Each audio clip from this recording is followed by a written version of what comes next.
Well, thank you very much for coming, and thanks to Mayor Abode for having invited me. It's a great honor to be here with all of you.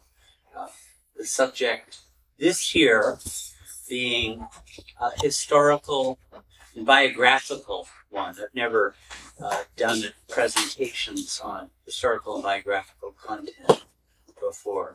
So the new life then and now. I'll be reading some of the description of it, which you may already have seen. But I have to admit, I put this in the, I'm doing a version of this now on a 90 version. I wrote up a full syllabus for that. But as to the now part, this is where I'm counting on you guys to come up with the insights and understanding. I'm sort of semi-facetious, but it's often been felt that the new life, Meher Baba's new life, has some kind of a special significance and somehow augurs things that are going to come for humanity in the future. Although at the same time, the new life is very enigmatic in many, many ways. It's quite hard to understand. So I've been actually another editorial project I'm working on right now, another series of volumes will be all the new life materials, original new life materials. So I've been reading that a bit, and I think I would say that I know much, much, much more about it than I did before I began doing this work. And at the same time, it is very puzzling in many ways. It seems, I mean, right at the start of this, Meher Baba, before the new life, was not using the word avatar. Some people, some of his close disciples, knew he was that, took him to be that. But he was essentially presenting himself as a perfect master, a Sadguru, which India understands. But then he stepped down from that office to become an ordinary man. Now, I cannot think of one single master in spiritual history who has done that, anything like that. Can you? I mean, it's, there have been lots who have renounced. The Buddha renounced his, it was prince and, had royalty and prospect, his family fortune and all of that. Or St. Francis of Assisi renounced the world. There have been plenty of examples of that. But when it comes to someone actually stepping down from the state of God realization to the state of ordinariness, I have never heard of that before. And it's kind of unimaginable what that could be. So that right there is one of the real mysteries of the new life. And I think we have to take it that he really did that. He would often say, people, I was just reading the other day where Baba was saying, I've heard it said that when you die, the soul is connected with the physical body for 3 or 4 days. He said, I've heard it said. Well, one of the places where Meher Baba could have heard it said was if somebody read to him one of his own discourses where he said that, But he was in a position where he didn't have that knowledge and was rehearsing spiritual lore. And I feel we should really take it seriously that somehow he entered into a state where that divine knowledge was removed from where he was as a man. And that, Baba never explained why he did this. So this task devolves upon the LA group to come up with the final and definitive explanations and then broadcast them so that other people don't need to worry about these questions.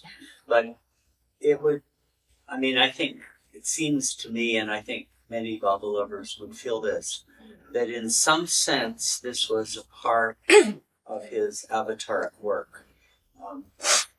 There was a lot associated with the role of a perfect master in India that had descended on him. You come with a coconut, you bow at their feet, you have certain ideas and expectations of what a perfect master was.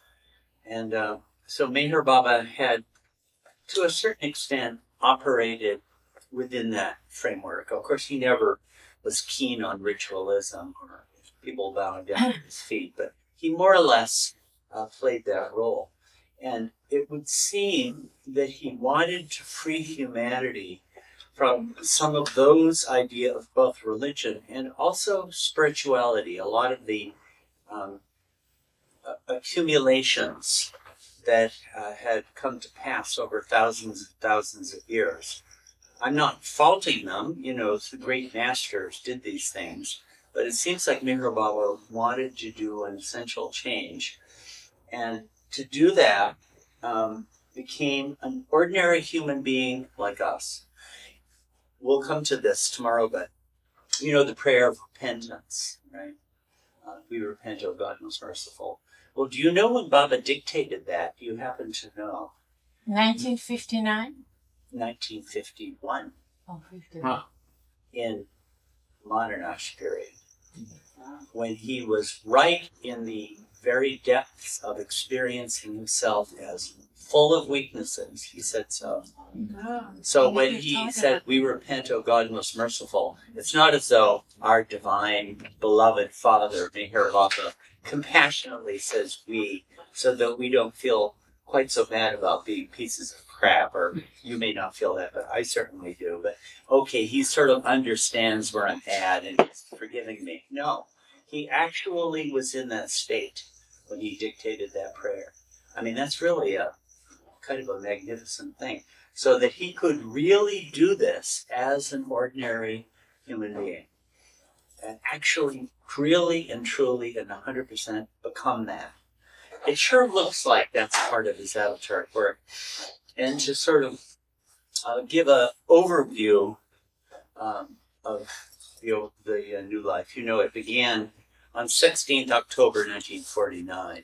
He left Mirabad and Mirazad and cut himself off from his old life and took off for all that they had to expect, never to see him again in their lives, the old life followers. And this is my interpretation now. The way it looks to me is that for a lot of the first year, Baba was trying to work with this group of companions to bring about the actual living of the new life, 100%, as he understood this to be. And a big theme of the first year is there were all sorts of problems. I mean, those people who joined him, we're talking about like 18, right? We're talking about superstars. I don't know, the all-stars. And that's who was on. And they couldn't do it. Baba was constantly feeling the new life is not being lived as it is. So he did all sorts of things, like he created in January 3 plans instead of one new life plan. And Baba later said about this, I did this because, he was more gracious about it than this, but because you guys couldn't do it. And he also blamed himself. He said, I'm not doing it. It seems like the main fault in himself that he kept catching himself on was losing his temper. When he would do it, people would twist his ear, or in more extreme cases, hit him, kick him, or hit him with a sandal or spit on him, But he said, more or less, we'll see constant changes in the plans because the new life was not being lived the way 100% the way that he wanted.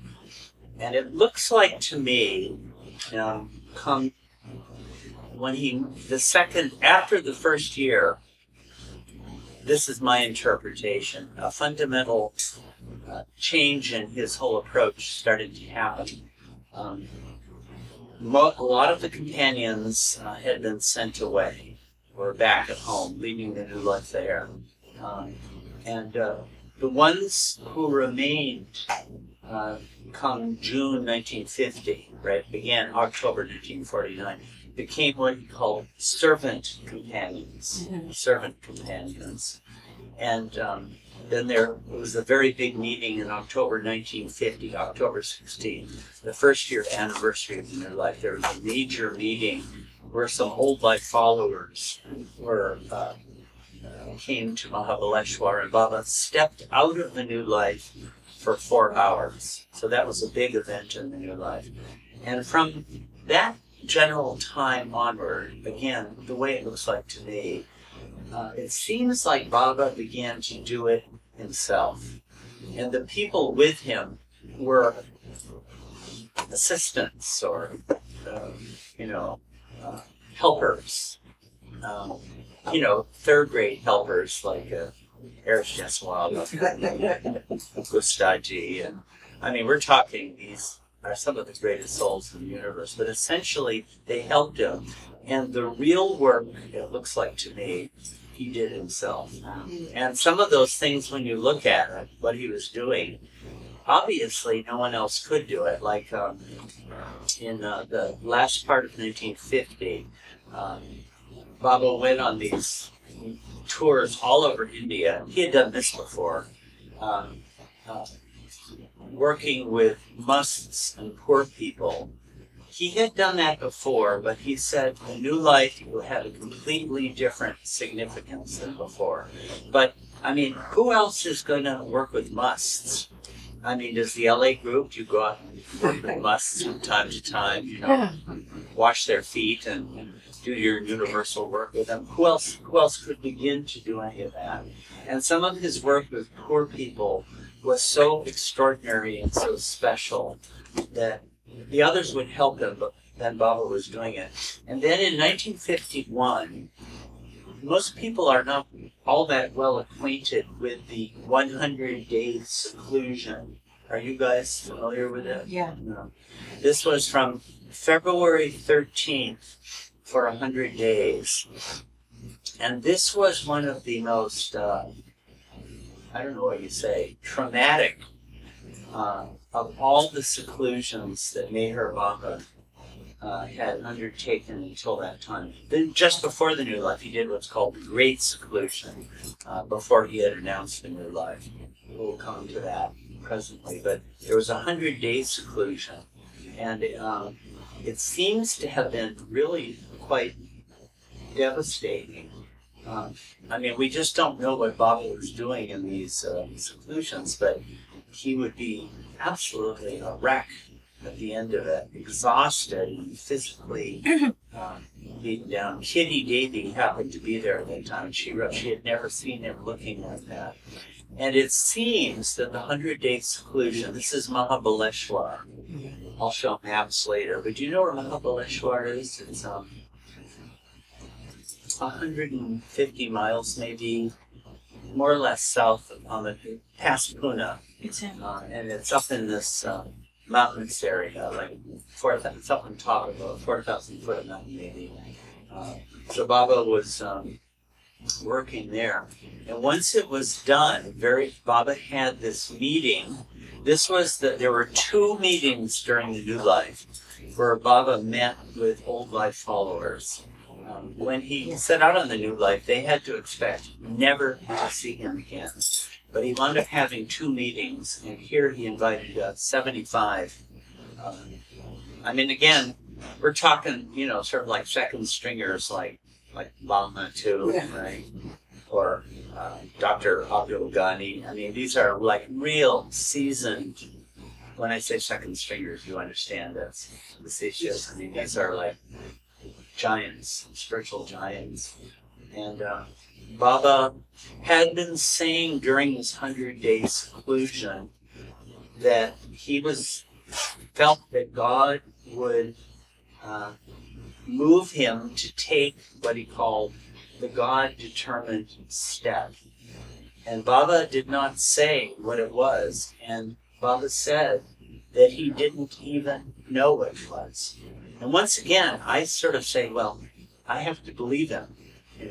He was in such a state that he knew God wanted him to take a step and didn't know what it was. But just before the meeting, he says about God revealed to him what that God-determined step was.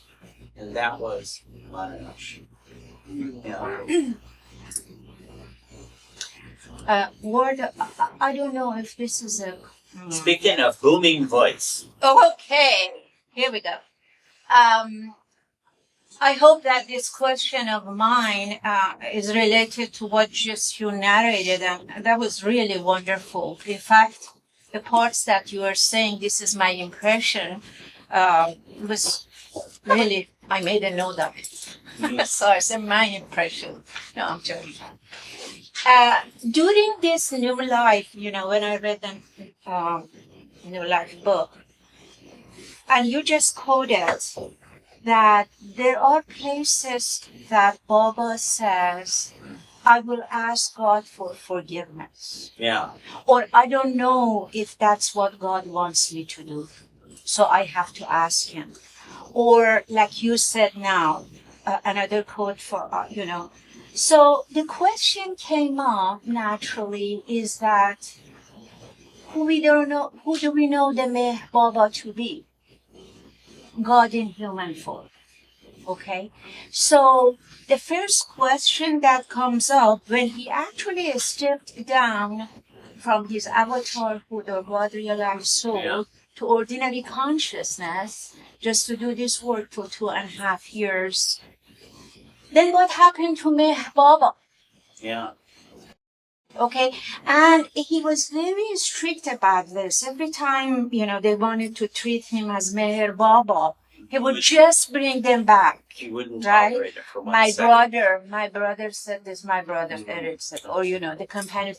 So, the question was with me for a while, and the little, conclusion I came up with is, can we say that going back to the 10th state of God, can we say that in that period he was in a state 2A or 2B? We'll have to have a second seminar Yeah. where we bring this We in can talk relation later. to Baba's metaphysics. No, it's interesting. Yeah. Now, these are some of the questions that humanity is going to ask more and more and more. Who was he? Who was he? And who was he when in that state, And Can't be Ishwar, right? it seems that there are many difficulties that his long-term followers, many pills for them to swallow. But this might have been the hardest, or one of the very hardest, that this man who they had taken as their master and their beloved was not that anymore.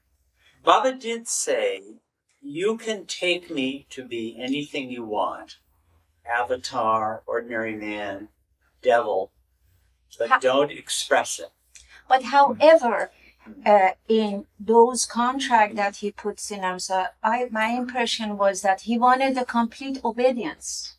Yeah, They so that had was to always obey Baba wholeheartedly. Here's another thing in the traditional model of spirituality and religion. See, another topic you couldn't talk about in the new life was spirituality. Not just religion. Spirituality was another thing banished, even that.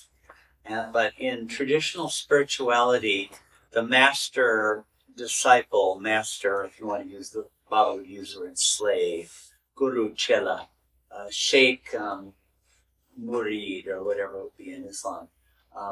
That relationship was also being annihilated. There was none of that, except on that one point where Baba did insist on complete obedience to him. he was a master in that one respect. So when we talk about the new life then and now, one of the questions that I don't have an answer to is this. Baba, part of crucial part of the new life was immediate, unconditional, completely cheerful obedience to him instantly. So how do we do that now? You know, so let's hold off on a bunch of these things because And one more question is, who was he when he was contacting us? And during this time, let's hold off until Okay. we get to that part of the new life. So when at this meeting in Hyderabad, have any of you been to Hyderabad? Okay, have you been to the Manonash cave? It's one of the great places. Yeah, you just had some people from Hyderabad who were here. Yes, a whole bunch. That's one of the truly great. That's where Baba began it. But he had a meeting 3 months before inaugurating Manonash. He inaugurated Manonash on October 16th, 1951. So that date has a big place in those 3 years of the new life. But he had about 75 old life followers and declared that he was going to undertake Manonash. Manonash, manas means the mind, and nash means annihilation of the mind. And during this meeting, Baba put it this way. I think Ramju had asked a question. Ramju was one of his old disciples. Had asked him some question when Baba had said, "Don't ask any questions." So he answered it, but then said, "Ramju, if you had any sense, you wouldn't have asked this question." But then Baba said, even Dr. Ghani asked me if Hazrat Babajan annihilated my mind in Manonash back when I got God realization in 1913. What need is there for me to do Manonash now? And Baba said, because Ghani was my childhood friend, I forgave him for asking such a question. Well, when you think about it, it's a darn good question, actually. And I would bet 10 to 1, Ghani was no fool. Ghani doubtless felt that there was some kind of universal work that Baba was doing. Ghani knew he was the avatar. And that went quite beyond Meher Baba's own personal Manonash and some kind of universal work.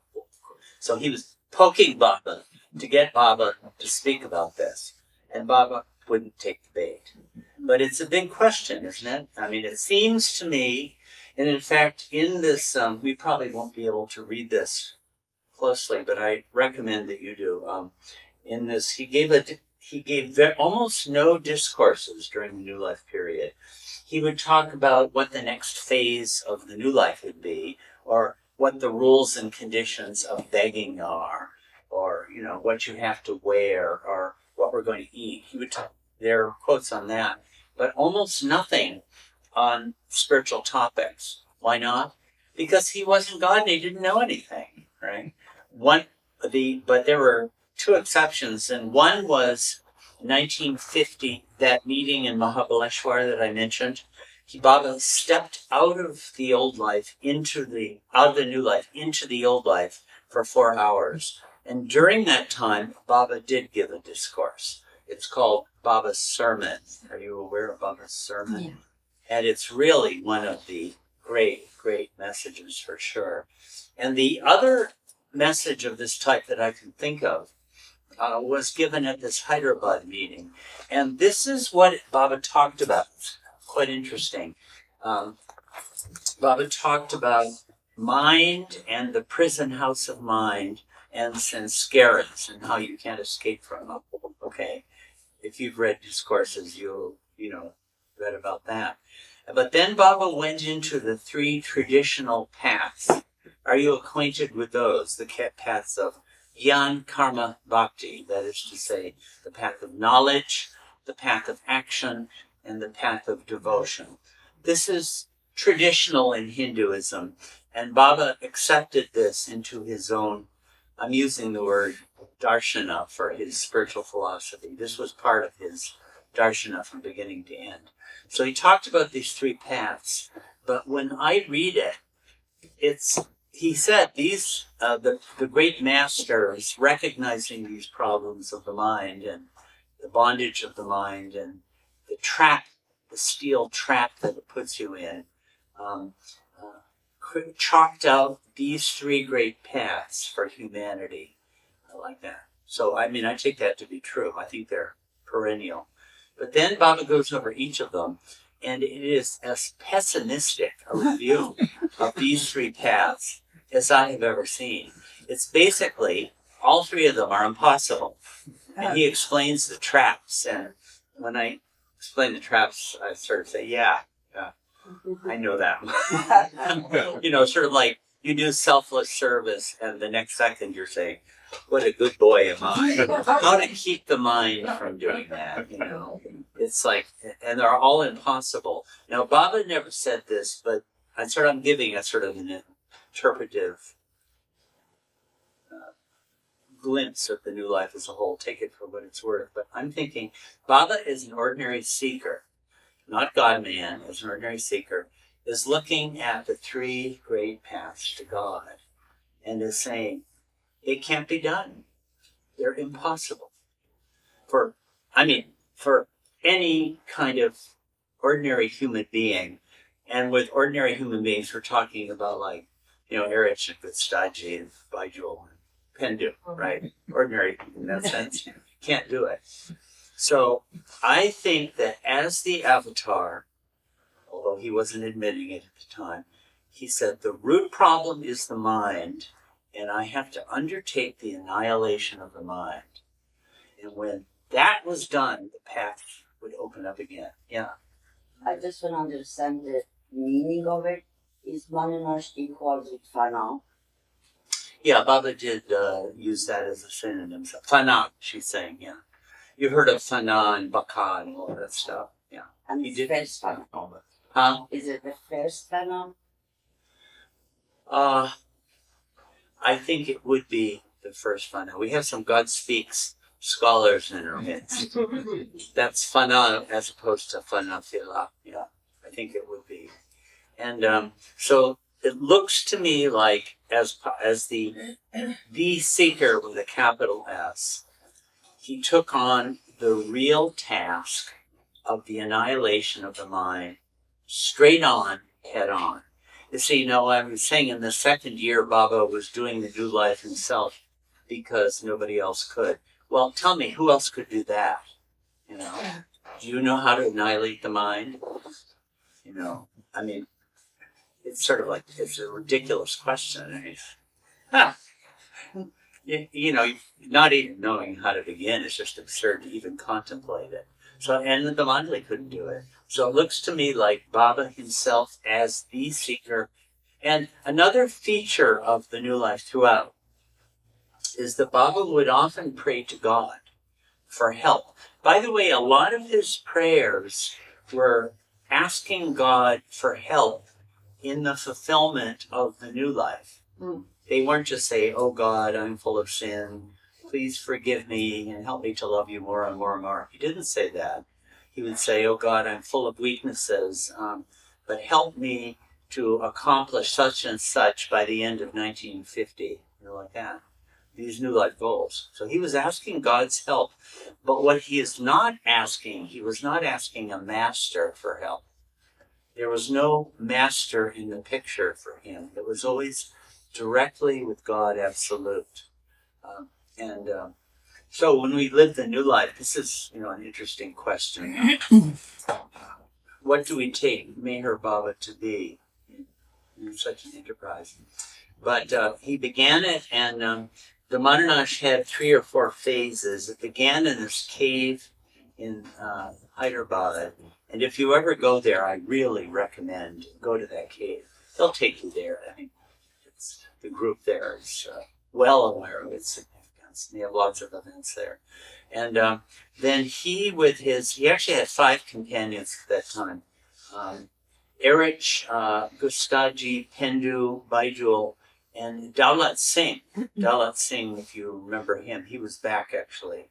And they traveled by foot or sometimes little bits by bus from there to Aurangabad, Do you know where Aurangabad is? It's any of you been to the Ellora Caves? Yeah, a lot number. That's close to Aurangabad. It's 100 miles, 80 miles from Nagar, something like that. 80 miles to the north, I'm not sure, east or west. But it's a city of 1 million or two. And Baba then spent about 2 weeks in Aurangabad. And throughout Manonash and throughout the New Life, this is another of the big New Life themes, Baba seems to have done a lot of work with religion. And it wasn't just Manonash, it was from the very beginning and all throughout. But in the case of Manonash, he had these 5 models, these alabaster models. Have you guys ever seen the photos of those? And you can, they're probably in the archives building, I think. Or in the museum up on top of Mirabai. They might be in the museum, yeah. And so Baba had those models with him throughout all of it, and he would sit in seclusion and work with them. But in Aurangabad, he had a lot to do with religions. The Ellora Caves are, these magnificent caves with Hindu, Buddhist, and Jain temples and statues. It's one of the wonders of the world. And very close to that is the town of Kuldabad, it's called. And this was a great center of Sufism. There was a big migration from North India with a great many Muslims came there, and Sufis, including great ones. One of them, at least, Zarzari Zarbaksh, was a perfect master. There's a scholar in the Baba world, Karl Ernst. I don't know if you're acquainted with him, but he wrote a book about Kuldabad. And there are other masters, sheikhs, who sure look like they were perfect masters. And then he dealt with Christianity and Zoroastrianism. So again, this working with religion. And then in the last stage, Baba traveled to Merazad. They didn't know he was going to move back there. And at first he worked up on top of the hill. You've been to Seclusion Hill, some of you. And it's kind of worn down a lot. It's eroded a good deal, but there was more substantial flat spaces on top then. And so there was a cabin right up on the very top of the hill where Baba slept. And another cabin on that sort of flat area. As you're climbing up the hill, you reach a kind of a plateau, flat area. That's where Baba did his Manonash work. And then the wind, it was December, and the winds were very, very strong, and they were obstructing his work. So he had Padre come and dismantle the 2 cabins and rebuild them at Merazad as Erich's room. Do you know, some of you know Erich's room? Mm-hmm. If we were if this is Merazad, and let's suppose here's Mandalay Hall this way, and out there is the backside, and the women's side is over there. Erich's room would be on the right-hand side. So that's the 2 Manonash cabins rebuilt as the Manonash room, and he completed Manonash there. And so it seems that the work of Manonash was done right at the end of January, early February. In fact, in January 31st, 1952, Baba had a duni, and I think he had Erich write on a piece of paper all the rites, rituals, and ceremonies of all the great world religions are hereby consumed in flame. That's not word for word, but it's very close. And during the duni, he had it brought out, and Baba tore it into pieces and threw it into the duni. And it looks like that was really just about the end of the Manonash period. Because after that, he came back out of seclusion and but we won't have time to get into this here, but after that,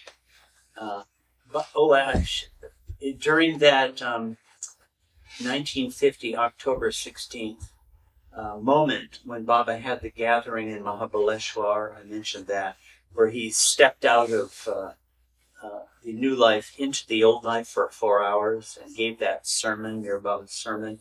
One of the things that Baba enunciated for the first time in the new life, again, I should memorize the exact wording, but Meher Baba's old life, perfect divinity, perfect man, something like that. Old life. New life, perfect humility, ordinary man. There was a sign with those things. And what I noticed about that is that before that, he wouldn't even allow the old life to get mentioned. If you mentioned it, you'd be kicked out of it, But the old life started to come back into the picture. And in Manonash, he started to say, I'm going to regain the old life Meher Baba state or die. So suddenly, re-merging with that old life Meher Baba state became part of the agenda. And at the end of the new life, he seems to have said that he had combined the two, the old life Meher Baba as God-man, perfect divinity, perfect God, strength, majesty, glory, weakness. I'm making this up. And the new life of weakness, frailty, sin, ignorance, all those things. And he had brought them both together, and he called this life. And throughout the new life, Baba had kept a link with his old life followers in one way only. He sent out these circulars. Have any of you seen these new life circulars? In the current project I'm working on, we're going to republish all of this. But after January 31st, 1952, that ended, and Baba began releasing life circulars. So it looks like that was really the decisive hinge moment where he entered into, and it looks like a new stage, because, again, being interpretive where Baba wouldn't be, he had gone through that seeker stage of being an ordinary man, full of weakness, full of ignorance, not knowing himself as God. And he retained that while joining again with the infinite old life Meher Baba state of knowledge, power, majesty, masterhood, all those things. So it looks like that was part of the universal work that he accomplished. It sure looks like that to me. But then there were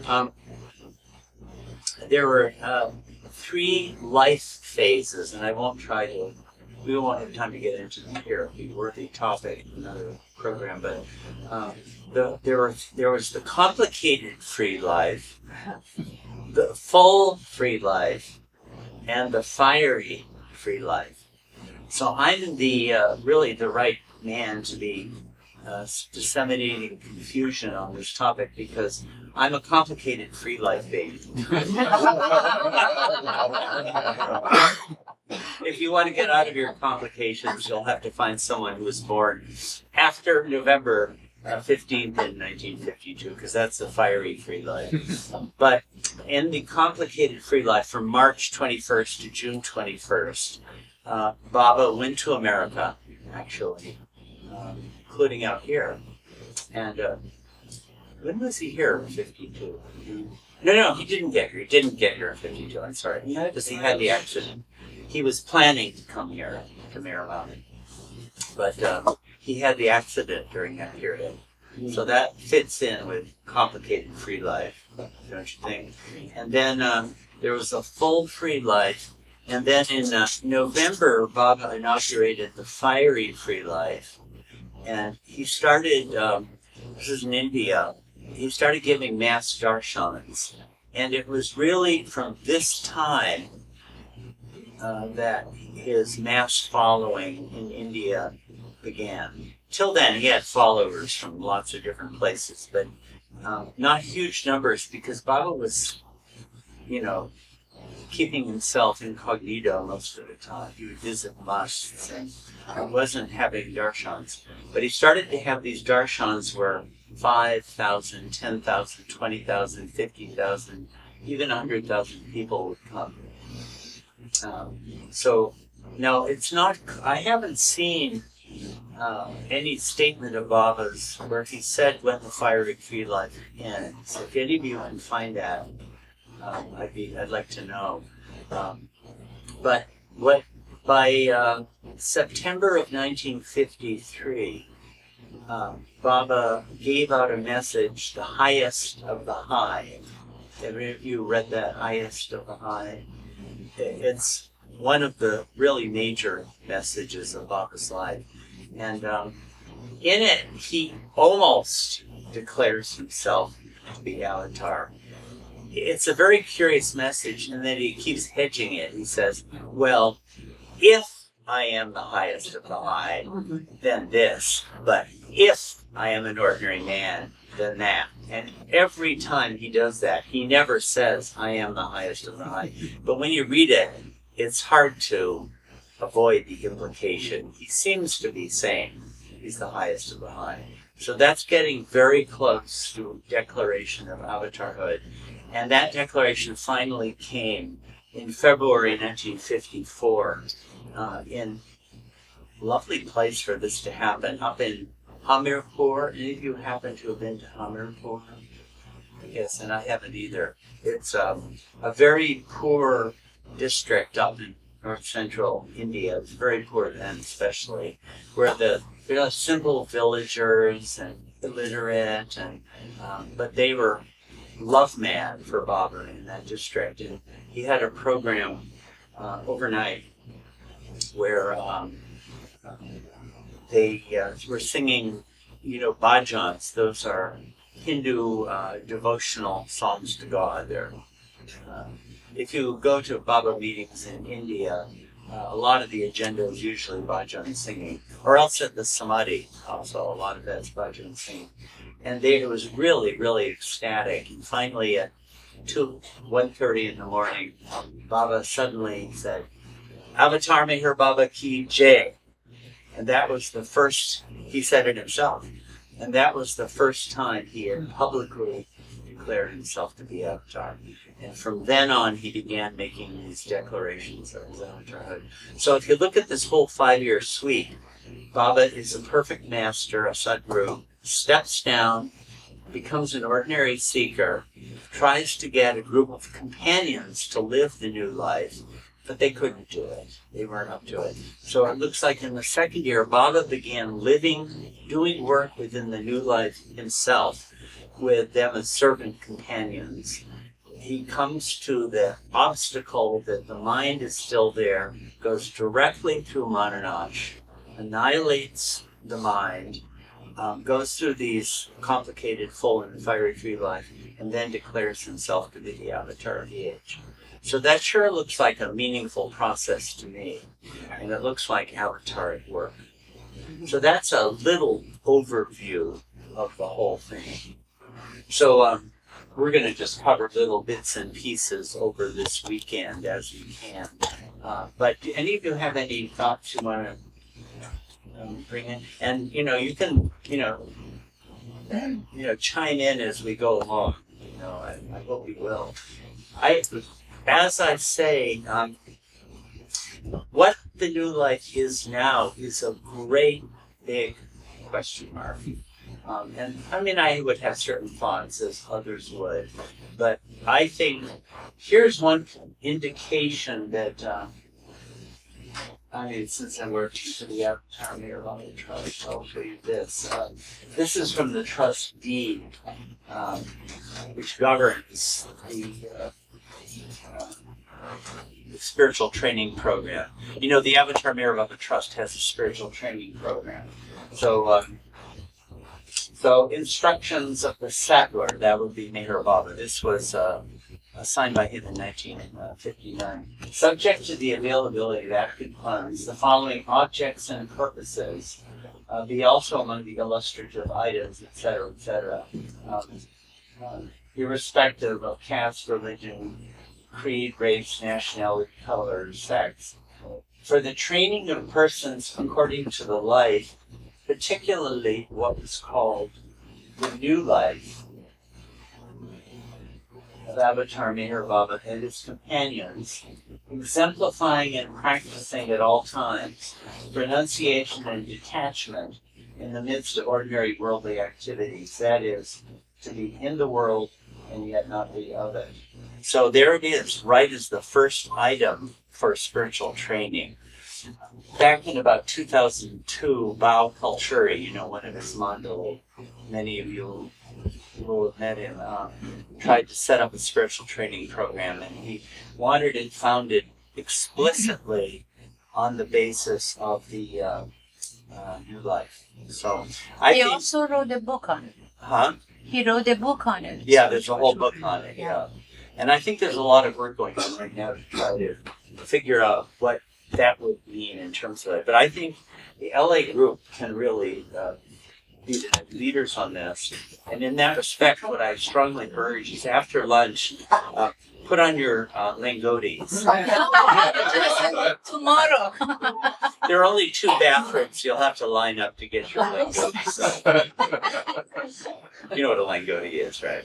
I think we need a female clothes designer to come up with a female version of the langoti. And also for lunch tomorrow, we're going to go out begging. And poor Michael, when everybody comes with their new life caravans with the bullocks and everything, parking will be a kind of a So that's what we have in prospect. So that's here's a really major message, which many of you will be familiar with. Actually, let me show you what it looks like in the original. Let me pull it up here. Let's see. Oh, shucks, I forgot to hear that. Oh, no, here it is. In fact, I'll read it from here. Why not? We're not saying.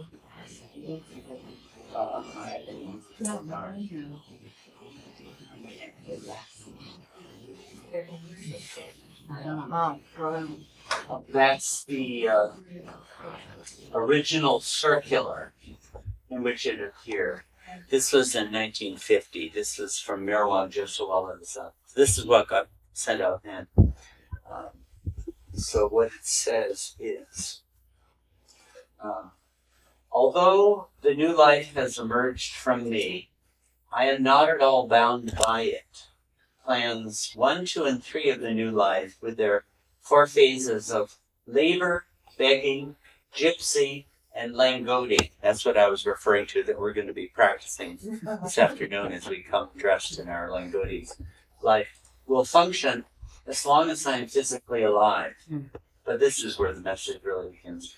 But this new life is endless, and even after my physical death, will be kept alive by those who live the life of complete renunciation of falsehood, lies, hatred, anger, greed, and lust, and who, to accomplish all this, do no lustful actions, do no harm to anyone, do no backbiting, do not seek material possessions or power, who accept no homage, neither covet honor nor shun disgrace, and fear no one, nothing, by those who rely wholly and solely on God, and who love God purely for the sake of loving, who believe in the lovers of God and in the reality of manifestation, and yet do not expect any spiritual or material reward,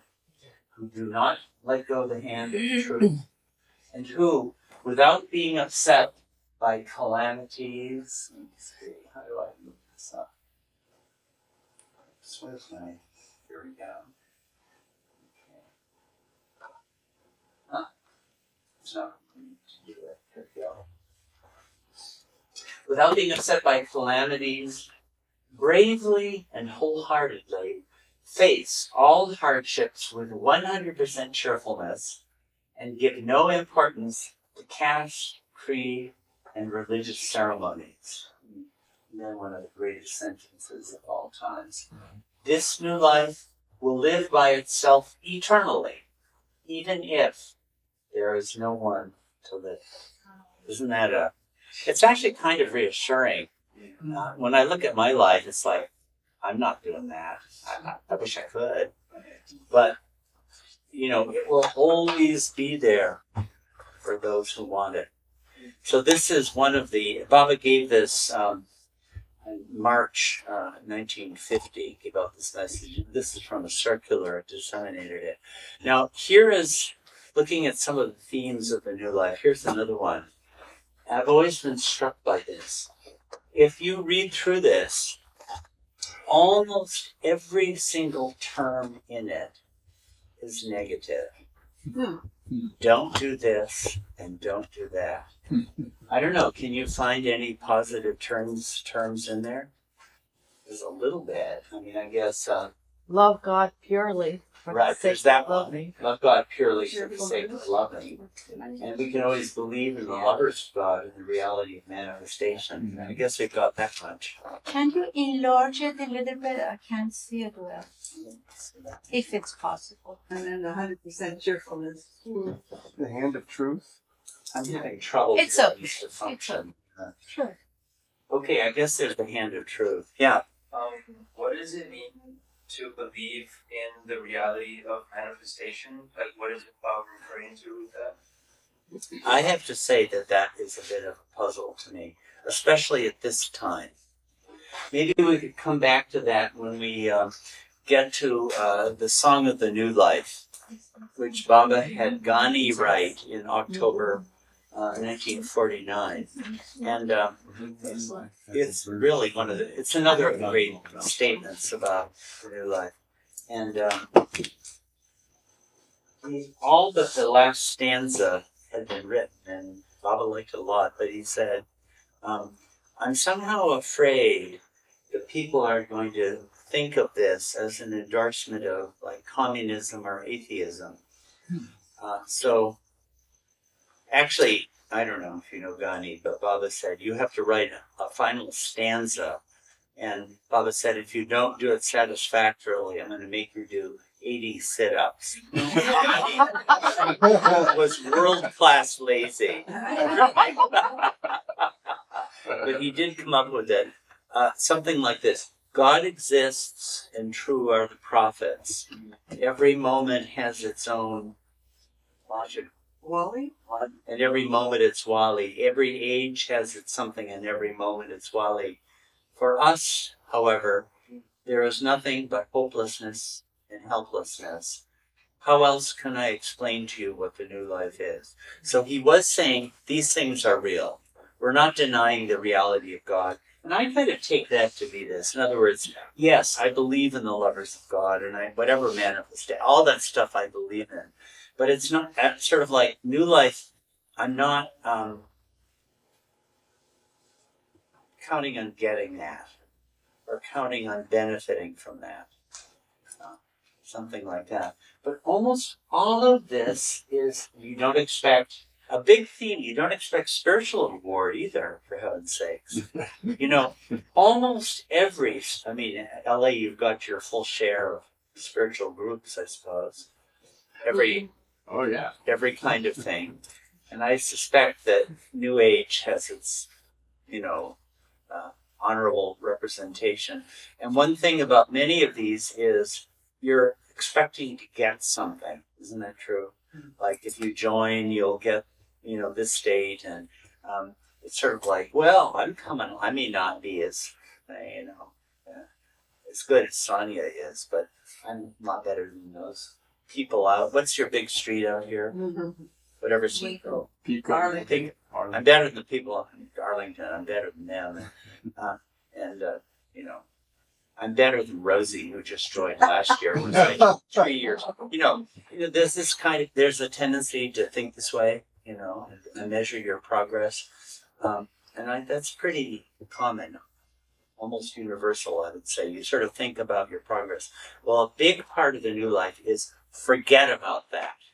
Nothing spiritually. In fact, one of the insistent conditions that Baba made was you take it as, for people joining him in the new life, take it as an absolute certainty that you will not gain anything materially or spiritually. So you have to renounce that. I think that is one of the, and I think actually Baba has gotten that out of his lovers to a large extent. We're very creative on finding things we can fight with each other about.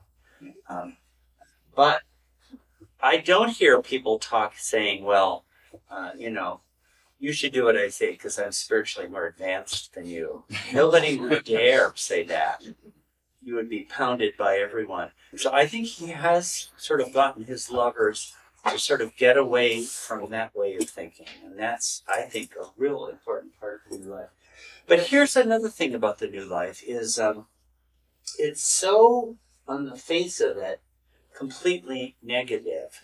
But I remember Erich taking us to Happy Valley one time. It's about 3 miles from Marizad. And he was trying to explain to us the new life. And the thing he said was, the thing I cannot convey to you is how free we were. And now you look at it, where's the freedom? You have to spend all your time not doing this and not doing that, right? But Cheerfully. and cheerfully, right? Not only do you have to do it, but you have to really look like you're wonderfully happy about it. You're miserable the whole time. But here's what I think, and about a lot of what we're going to look at, these conditions of the new life.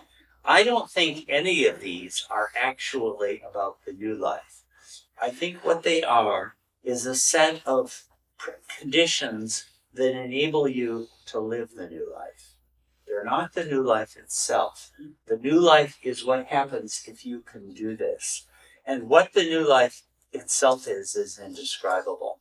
But it seems that freedom was a big, big part of it. And Erich was trying to convey this. It's sort of like, we were a bunch of 20-year-old idiots, or certainly I was nobly representing the idiot contingent there, and who knew nothing about spirituality. And he was trying to say, I can't convey. We didn't have the next moment to worry about, or the past moment to worry about. It wasn't. I mean, they would have to, be practical and do things, but we weren't thinking about it. The past and the future were just not there for us. And Eric's just saying, for example, right now, we're at Happy Valley. I have to think about, I have to get you back on the bus. And when you get to Marizad, get in your rickshaws or bicycles. And then I have to think about, eating dinner. I have to think about going to bed, And isn't that true for you guys? There's the prospect, the perspectiveness of things coming was part of what I'm living now. In the new life, it wasn't there. When they were really living the new life, that wasn't impinging on the present at all. That was freedom. So they would just be wandering in the gypsy life out across, North India on these roads. And, there was going to be, they didn't have any provisions for supper, but they weren't thinking about it. The thought of it was not part of their consciousness. When the time came, they would go and beg. So it's an indescribable and most ineffable freedom. And Mani would say this too. She would say, we were so free. We were so free. So I think this is the real new life. And the descriptions of it are all in negative terms. I mean, you guys can, you'll have your own opinions. You agree, disagree. But it seems to me, this isn't the new life. This is what you do to make the new life possible. But what the new life itself really is. There was another place, it's in Bao's book, it's from Gandhi's diary actually, where Baba was saying, they were asking him in Belgaum during the training period, a couple weeks into the new life, they were saying, can you give us any idea of what the new life is? And Baba gave this analogy, which is really kind of, he would talk this way among the men, not the women, I think. He'd say, imagine you're going to spend time with a very, very beautiful woman, right? He didn't actually say how you're going to spend the time, but it gives rise to that sort of picture. And you've never done this before, and it's your first time. And you have a hazy picture of what it's going to be like, but you don't actually know. Isn't that an amazing? Now, does this look like that to you?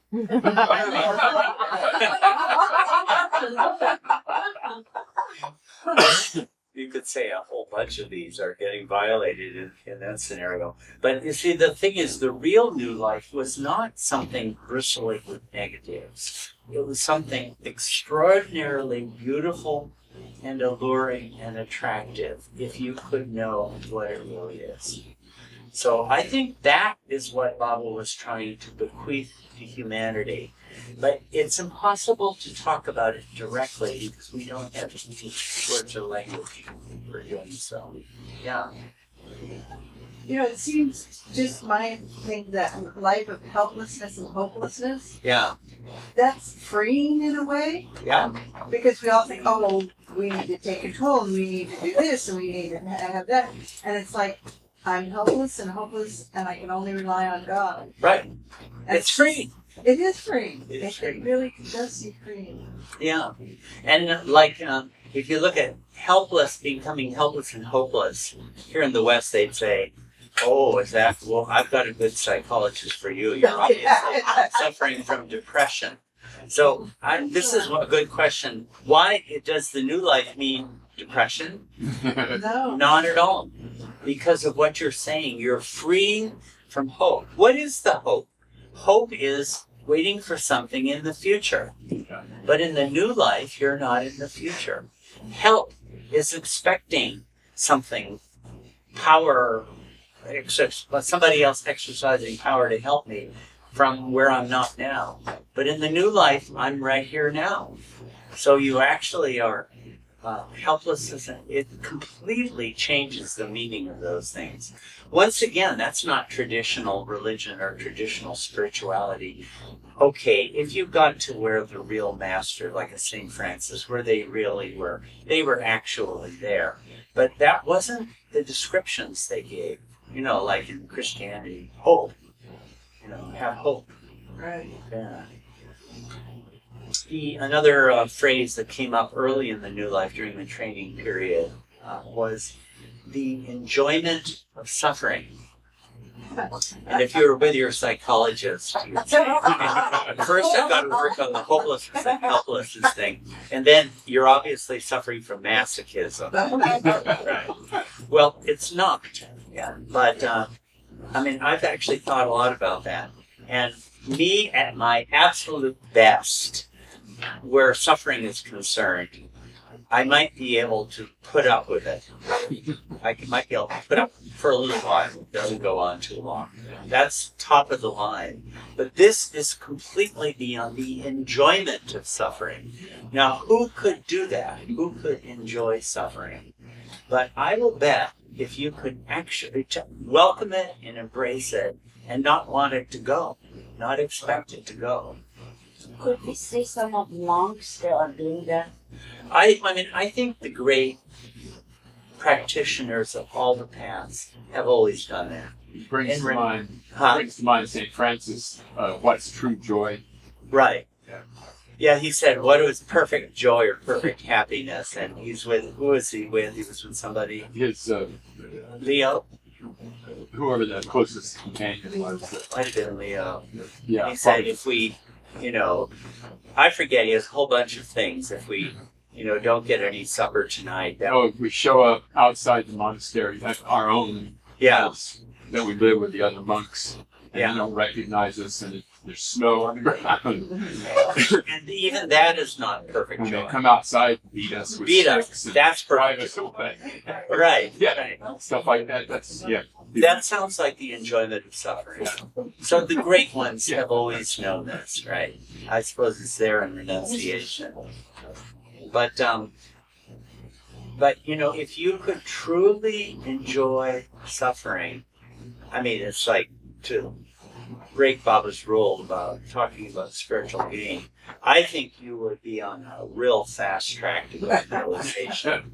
Your samskaras would just be utterly consumed if you could actually do that. Baba would never describe it that way in the new life. But it's really a meditation worth having. Like when I get a little teeny bit of suffering, I sort of think, well, maybe I could try to actually enjoy this. And again, I can't say that I've ever done it. But here's another phrase that Baba used at the same period was Satya Nashi. Satya Nashi. Satya means truth, and Nashi means annihilation, like Manonash. And there was a conversation at Belgaum again with companions talking about the new life, and they didn't like the word. They wanted, Gandhi had a whole bunch of alternatives. It was sort of an ugly word or something. One of them was fana, actually, and renunciation or fakiri. You know what a fakir is, a renunciate. Or they had about a whole bunch of terms. And what Baba said is, I don't like any of these words because they have a spiritual connotation. That's the problem. And Satyanashi did not. It's just cataclysm, or I don't know if we have a good word in English to express it, a sheer disaster that overwhelms you and that you can't resist. That's what he wanted. And so he picked that word that way. So these, again, it doesn't sound like, if you're 18-year-old having a wonderful session with a beautiful woman who's just waiting for you to come. It doesn't sound like that when it does it. But that is, its inner essence is something unbelievably alluring and unbelievably delicious and beautiful. That's the reality of it. And these are the way to get there. That's what it looks like to me. Here's another, I've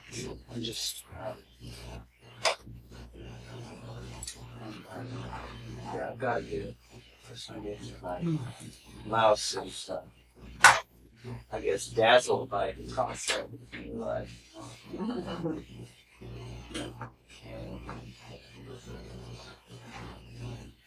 I've got to go this way again.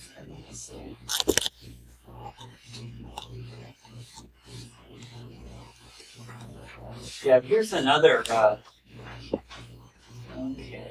this one work.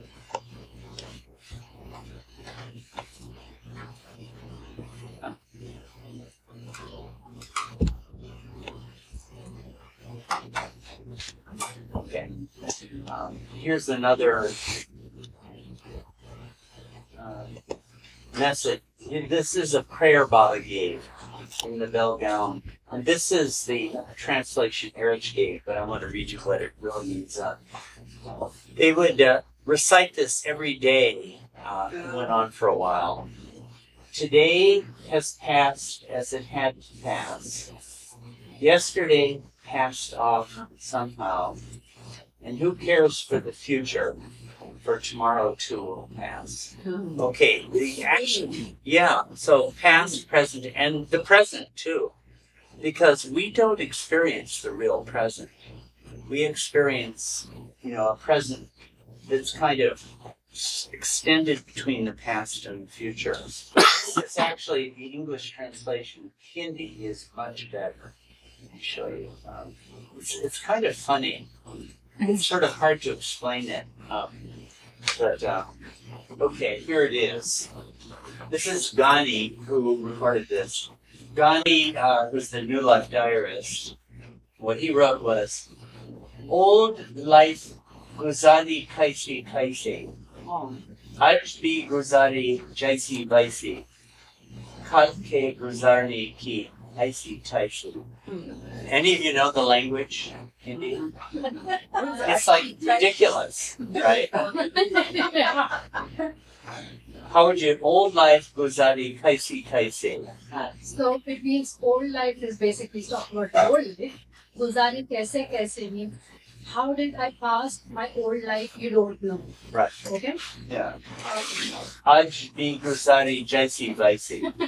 Today also I live just the way things come to me, and I take it as the day comes. Yeah. Okay. Kal ke guzarne ki aisi taisi. गुजारने की ऐसी तैसी. So for tomorrow, let it go to hell. It's so idiomatic, you really can't even translate. It's sort of like nonsense almost. It's like, you can see all these words. Kaisi, kaisi, jaisi, vaisi, aisi, taisi.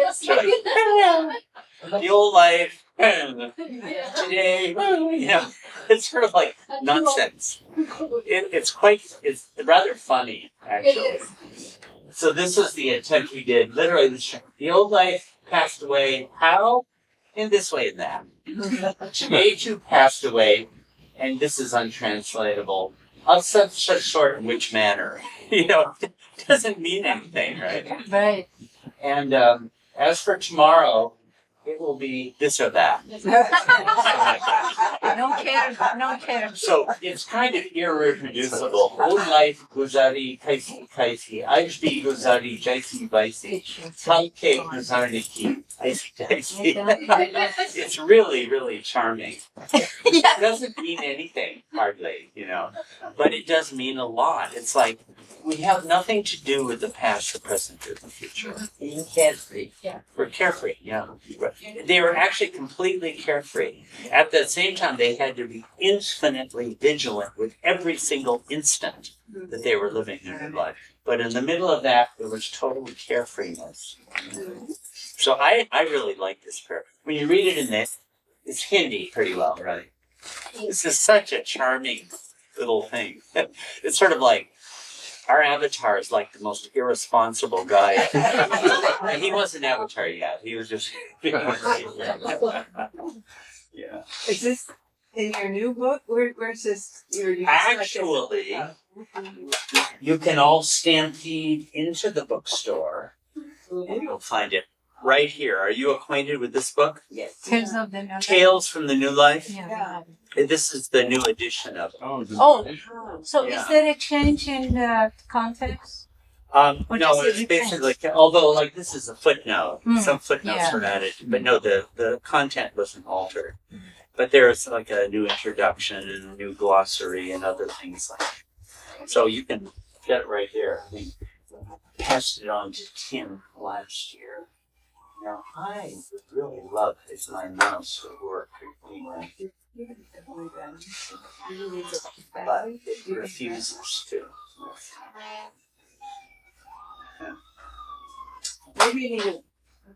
And the other, so I'm just showing you, there are very few major messages that Baba gave during the New Life, or major statements that emerged in the New Life. And here's another one.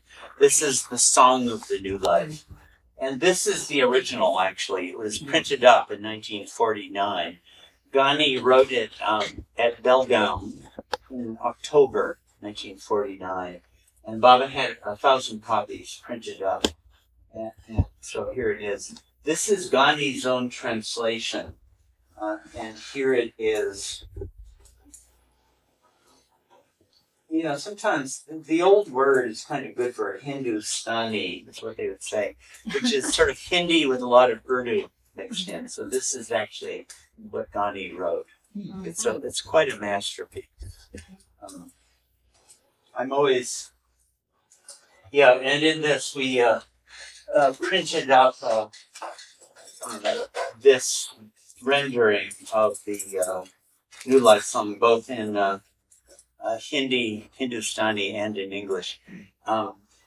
The older version that Don Stevens had printed up was taken from Charles Furtick, but he kind of rewrote a lot of it.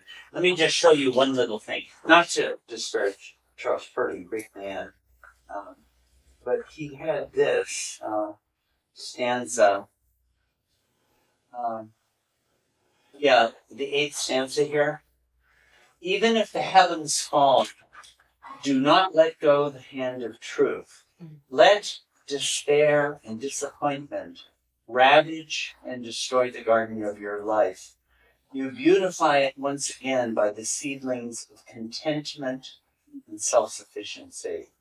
Now, when Charles Purdom put this in the God-Man, this is what most of us, at least me, knew the Song of the New Life from. That was the only place I knew of where it could be found. I don't know, Sam, do you remember other places? No, but that's the one. That's the one I read too, and Yeah. let not. Yeah, he said, let not despair and disappointment ravage and destroy the garden of your life.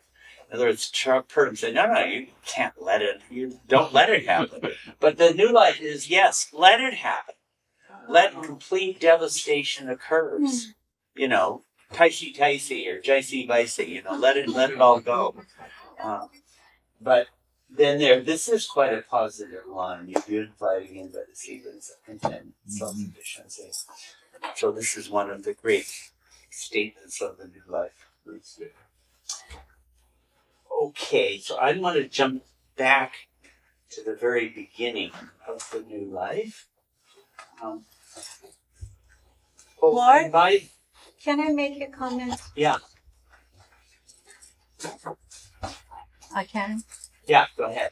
Okay, in regard to what you, before you go to the next one, in regard to what you shared, and because, make it talk louder, because you also mentioned that we could disagree. I think in some parts I disagree with your interpretation or understanding. In that message that you displayed, in fact, I do not feel any negativity, okay, whatsoever. Because I like to say the God's language and what he does, although he was ordinary content, but this is was all planned before he actually descended and come as avatar. That's my faith. And so this was all planned, and Baba says in different quotes, he says, if you try to understand my ways or God's ways, you're going to go through the rabbit hole. There is no way that your limited mind can comprehend, understand the unlimited work of God. So that's having that in the back of our mind. New life perhaps could be defined in the same characteristic. In fact, to me, it was the most important and crucial part of his universal work. Just getting a little bit out of it. But when he says the life of renunciation, before this message that you just displayed and several times you said is negative, when we renounce our false self, then Mahu no longer exists. It's finito, done. Okay? So I'm not even there to feel the negativity. Negativity or meaning, giving a meaning to it, does not exist. So in that sense, I don't agree for us to give a meaning to Baba's message in this sense. And another thing also you said, we don't live a new life. In fact, I think we are living the new life. However, it all depends on the level of our consciousness and sanskaras, right? People who are more closer to God, right? And we've seen it in the life of Mandalis, women and men. They feel more suffering. Okay, so the suffering is, and you also mentioned enjoying suffering. How could it be, and so forth. In the very same message, Baba says, if you love God and you love him for the sake of God, not for the sake of any reward, then everything is the way it is, and you don't complain. You remain cheerful, and so forth. And perhaps that's what some of the companions, I would say yes, in the first year, had challenge with it. I think part of it, I'm guessing, is because they lived the old life with Baba. So their perhaps mind was conditioned to living with the master and God-man up to a certain point. And all of a sudden, Baba dropped the ball and put the complete strict rules and tasks and so forth on him. So yes, and perhaps it was their, like a limitation of the human that they were all experiencing. And some of them experienced a lot of physical suffering that Baba had to let go of them. At least 2 or 3 that I know. So, one more thing. We actually need to get on. Yeah, I know. And one Be more quick. thing, and this is not to really have expectation to understand exactly what Baba did during New Life. Let's not forget that Baba has stepped down from his avatarhood and became ordinary consciousness for what? Our sake. He lived the life of hopelessness and helplessness for us. That's why he had to experience all of that. He was forecasting. Okay, kind of need that, to get on. So. Yeah. So this is important. This is because the whole time Let Warren talk, please. Yeah. Wait, Okay. Got it. stop talking. Thank you. Thank you. Okay. Be polite. I am. But And you, you are not. you're not. We didn't come to hear your discourse. We came to hear more. Thank you. So in the first adumbrations of the new life came on a circular Baba sent out on January 1st, 1949. And so on. This is, by the way, there are a whole series of good sources on the new life. And I do think that this book is really outstanding. It's really a fine book. Culture. And Jeff Wolverton, who you just had here a couple of weeks ago, played a huge role in it, actually. He worked on it for about 20 years. But there's some other really good books, too. One of them is Baal Natu's, Glimpses of the God-Man. Volume 2 of it is on the New Life, and it's really, really excellent. And I just want to show you some of these other important sources on the New Life.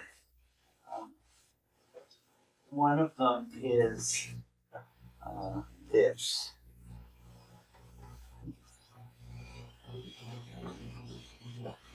Oh, no, this is sorry. Right. My mouse is causing trouble. Yes, Does Donnie Stevens have something about New Life? What's that? Donnie Stevens. Does Donnie Stevens have any book regarding New Life? He talked about the New Life, but I can't think of a book that he wrote on. But for an original source, yeah, Daniel? Yes. There's a book called Inner Path in the New Life. Oh, yeah. Is that one? That's Yeah. What's that? Inner Path in the New Life. Yeah, okay, that's true. So he was kind of working with the idea of the New Life as an interpretive thing. It's not like a history of the New Life like these things are. Right. But this is actually a major source. The New Phase of Meher Baba's Life by Ramju Abdullah. And it's only about, you can download this from the Trust website. It's only about 30 or 40 pages or so. And it's about these meetings that Baba held in August between the 15th and the 31st of 1949, where Baba announced the New Life. It was like absolutely shocking for all of his old life followers. And it's a very detailed chronicling. I don't know if you know Ramju. He's one of Baba's very intimate mandali. He joined Meher Baba in 1922 and died in 1967. He was the one who drafted the trust deed and many other things like this. He did. So this is something really worth noting. Here's another one. Let me see. Great conclusion. This book. Meher Baba in the Great Seclusion by Ramju Abdullah and C.D. Deshmukh. You guys know C.D. Deshmukh? Yes. Yeah, he was the main person Baba worked with to write the discourses. He was a professor of Vedantic philosophy at Nagpur University. So this is but Baba didn't give regular messages during the new life. But these things of Ramjus almost have an official stamp on them. Baba would refer to them. The circulars would refer to them. They're kind of the definitive and authoritative things. And there's one other, I don't have it pulled up at the moment, but I think you can find it on the Trust website by Ramju Abdullah. Meher Baba and the God-Determined Step. He published it in 1951. And a lot of it is about the meeting at Hyderabad in June of 1951, where Baba, explained Manonash. But there's also the earlier part of it is well worth reading. Ramju was one of the arrangement walas. There were 5 of them who had a special role in working out certain arrangements with Baba. Baba had no contact. You may not have gotten that impression from my talking about these special meetings, but basically had no contact with his old life followers. But these 5 did maintain a certain contact. But even despite that, for helping with things that would come up. But Ramju hadn't seen Baba, but Baba did call him in the November, December of 1950 to participate in some must work. And Ramju wrote about what Baba was like during the new life as a man. And it's very insightful. Ramju was no ordinary man at all. And all his insight about what Baba was like compared to what he had been like in the old life. I don't know of anything else quite like that. So these are some really important sources. And another really major source is this. This is not the originals. I showed you an original earlier, but the New Life Circulars. This is a 1967 publication of them. And these were sent out from time to time. You see this one, 26. The Indian system is the 26th of October. 10 means October 1949. The second was the 23rd of January, 1950. And the circulars were sent out not to the West, but to Baba's followers throughout India.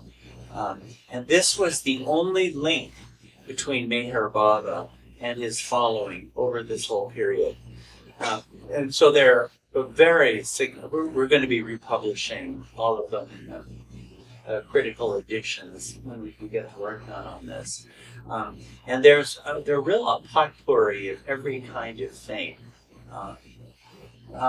And a lot of them were based on diaries from October 16th until about January 20th.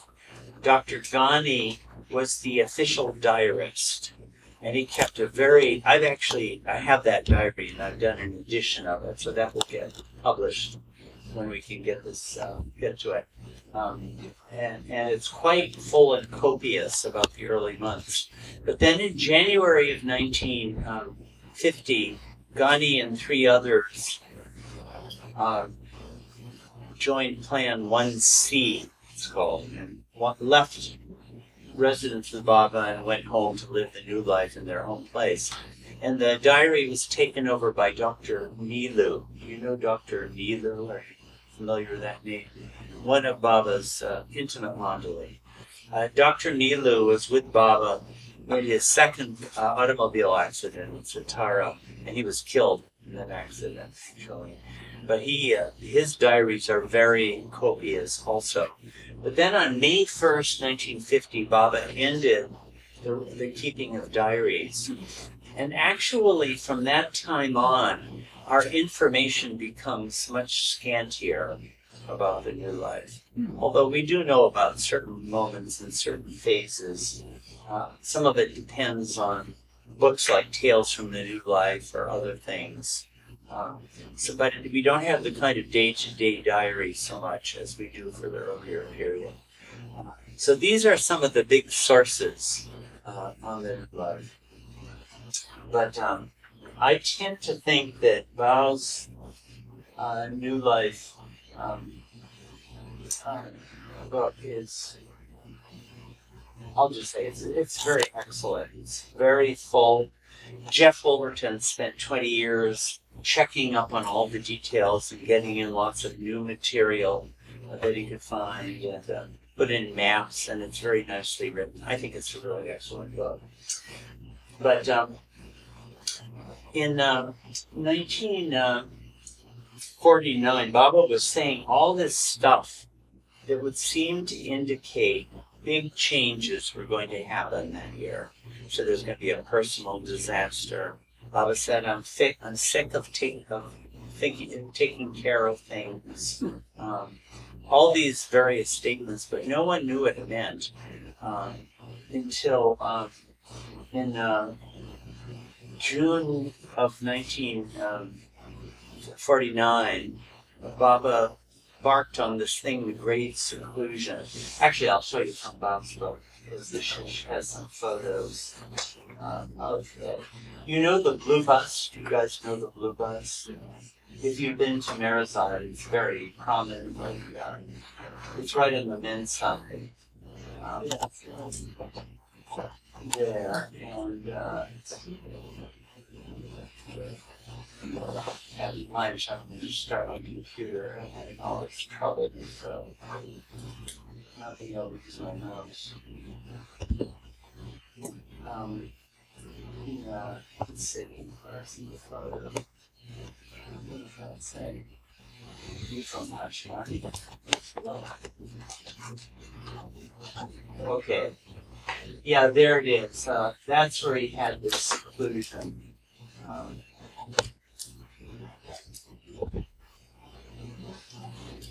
Yeah, there it is. You see the blue bus there? So that's on the men's side.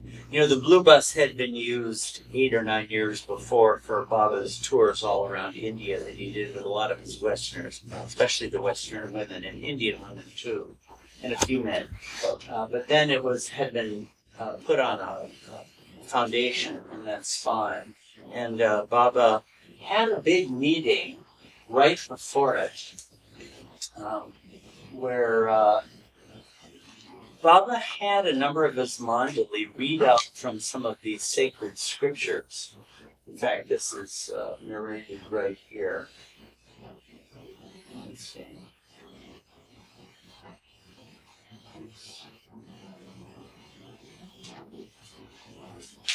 I called you here to take part in the purification ceremony to cleanse the atmosphere of malevolent spirits and evil influences. Isn't that odd? He gestured for passages from the scriptures of various religions to be read aloud. Kalamama, one of the old Mandali Maharaj, read Lord Krishna's discourse from the Bhagavad Gita, the yoga of the kingly science, etc. Kakseb read something from the Koran and other things. Then we have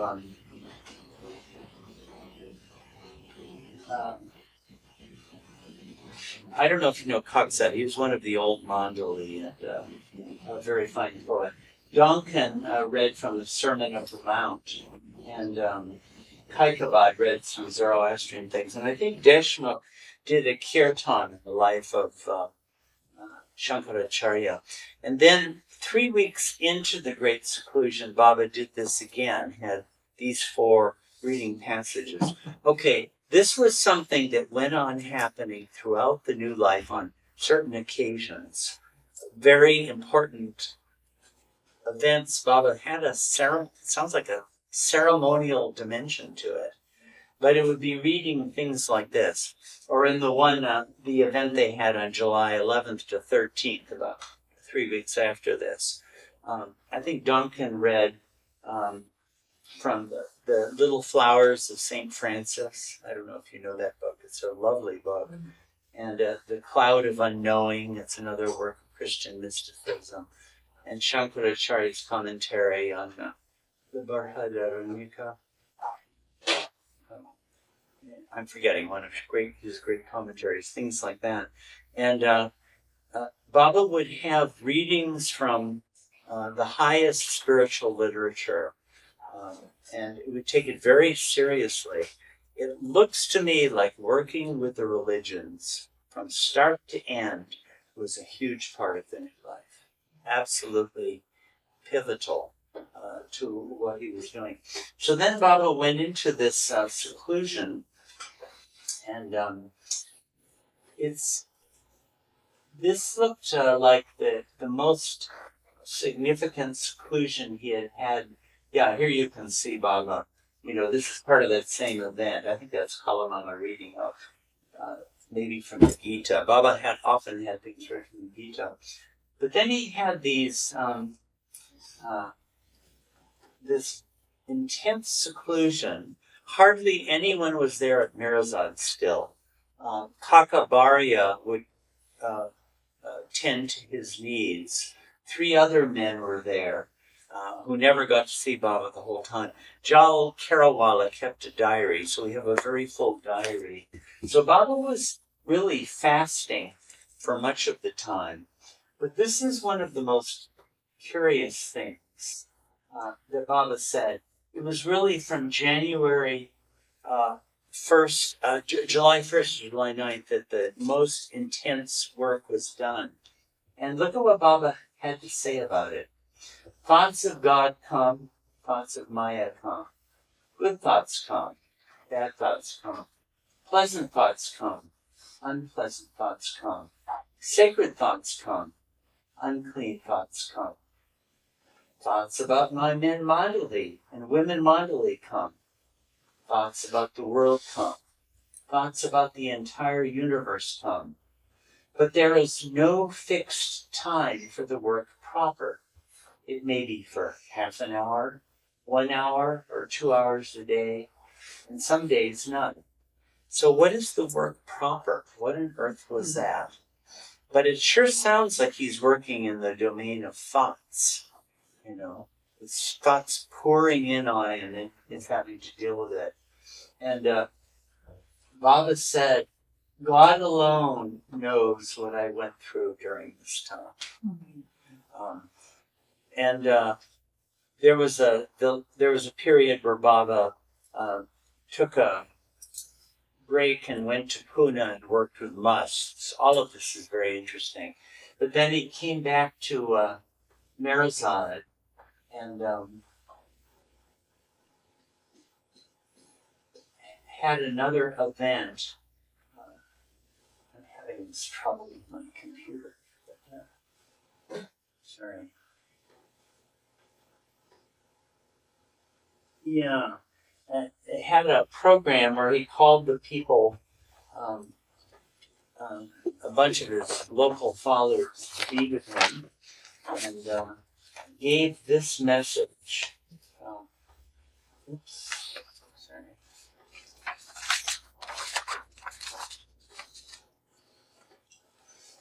May God, whom the Muslims call Allah, whom the Zoroastrians call Ahura Mazda, whom the Hindus call Ishwar Paramatma, and whom many others call by many other names. May he whose union lovers seek in self-annihilation, whom the seers see as the only reality, and whom the knowers know as their own real self. May this supreme conscious being, this conscious soul of souls, who eternally manifests as Avatar and Perfect Masters, may he, through his all-merciful act, bestow on us his grace. And now look at this. And may he solve our difficulties by the end of this year. This is consistent throughout. The new life hadn't started, but he's praying for help in the work he's doing. So I don't know. Maybe if you pray for him to solve your difficulties by the end, you've got to wait until December 31st. And may he decide everything for us by the end of this year. And may he, according to Baba's circular of 1949, so God's got to sort of read the circular and make sure that finish everything by the end of this year to enable Baba to break his silence in the beginning of the next year to speak the one and last word of all-embracing divinity. Okay, this is typical of the kinds of prayers that Baba kept giving throughout the new life. And now he hadn't really told them anything about what the new life was, but he did give out, they read this poem, which is very much, I don't know, consistent with the spirit of the Great Seclusion. People feel pleased to bathe in the water of the holy Ganges. Right, you're acquainted with this up at Varanasi, Kashi, Benares. People go in and take a bath there to purify their sins. But the Ganges itself bathes in the blood of one who has spilled it in love. That's quite a line, isn't it? This isn't Gujarati. I'd like to see the Gujarati. God always takes care of the one who resides in the city of love. Tell those who follow the Shariat, you know the Shariat, the external side of religion in Islam, and Baba used it for all the religions, that word, and read the Quran to renounce their own self before preaching to others. Do it yourself before you lecture other people. Let Maya commit suicide. Isn't that a great line? Let Maya commit suicide, and let the world become its grave. This is the spirit of the new life. Let this happen by the end of the year, and let all difficulties end, and only God remain. Let God Almighty and Companion Baba allow this desire to be fulfilled. And at the beginning of the new year, he should manifest and break his silence. Now here he was talking about breaking silence, and that disappears from his new life messages. He wasn't talking about that anymore, because I guess he wasn't God and didn't have anything to say, or I don't know, you'd have to ask him. So these messages are really sounding like something traumatic is about to happen. And then there was, actually Mani had put on a funny little skit for him, so it looked like it was going to be light. But then at the end of the day, Baba said, I am going to close Mehrabad and Merazad, and almost all of my mandali will be sent home, and only just a few will remain with me. This was the first indication that something was going to happen. So, and that was quite a shock. Let's see, I guess we're at noon lunchtime, aren't we? So, We can go a little longer because he started late. okay, I'll do a little more. Then Baba took a little vacation. By the way, it was right before the Great Seclusion that Baba took a vacation on southern Maharashtrian coast, Vengurli, I've forgotten the name of the town, where some of you may have read that story Erich tells about Baba falling into that tidal estuary and Erich pulling him out, and there's quite a marvelous story at that time. But then Baba took another little vacation, but then the decisive early period was August 15th to August 31st, when Baba announced the new life. I showed you that pamphlet by Ramju. I think you can get it on the Trust website about the new phase, and that was the authoritative account. Baba told Faram Working Bagswala. Did any of you meet Faram Working Bagswala? Yeah. He was quite a character.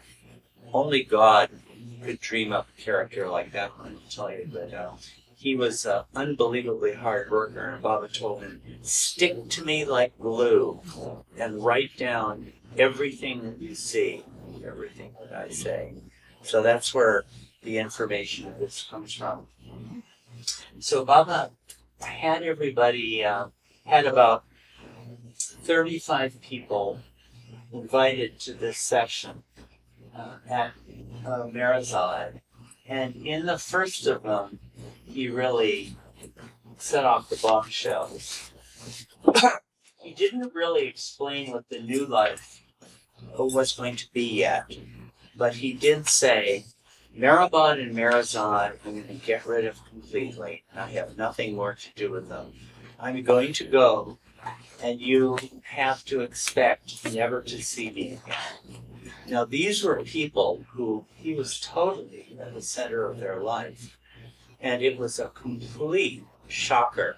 I remember Marwan Jesawala, Erich's brother, describing how they were back in Pune, and even Papa Jesawala, you may not know it, he was a tough dude, right?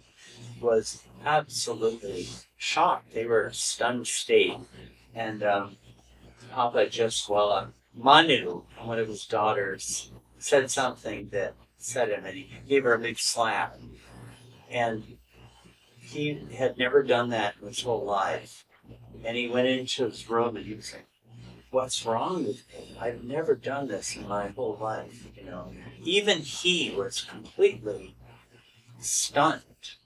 And Baba made it clear, you can expect never to see me again.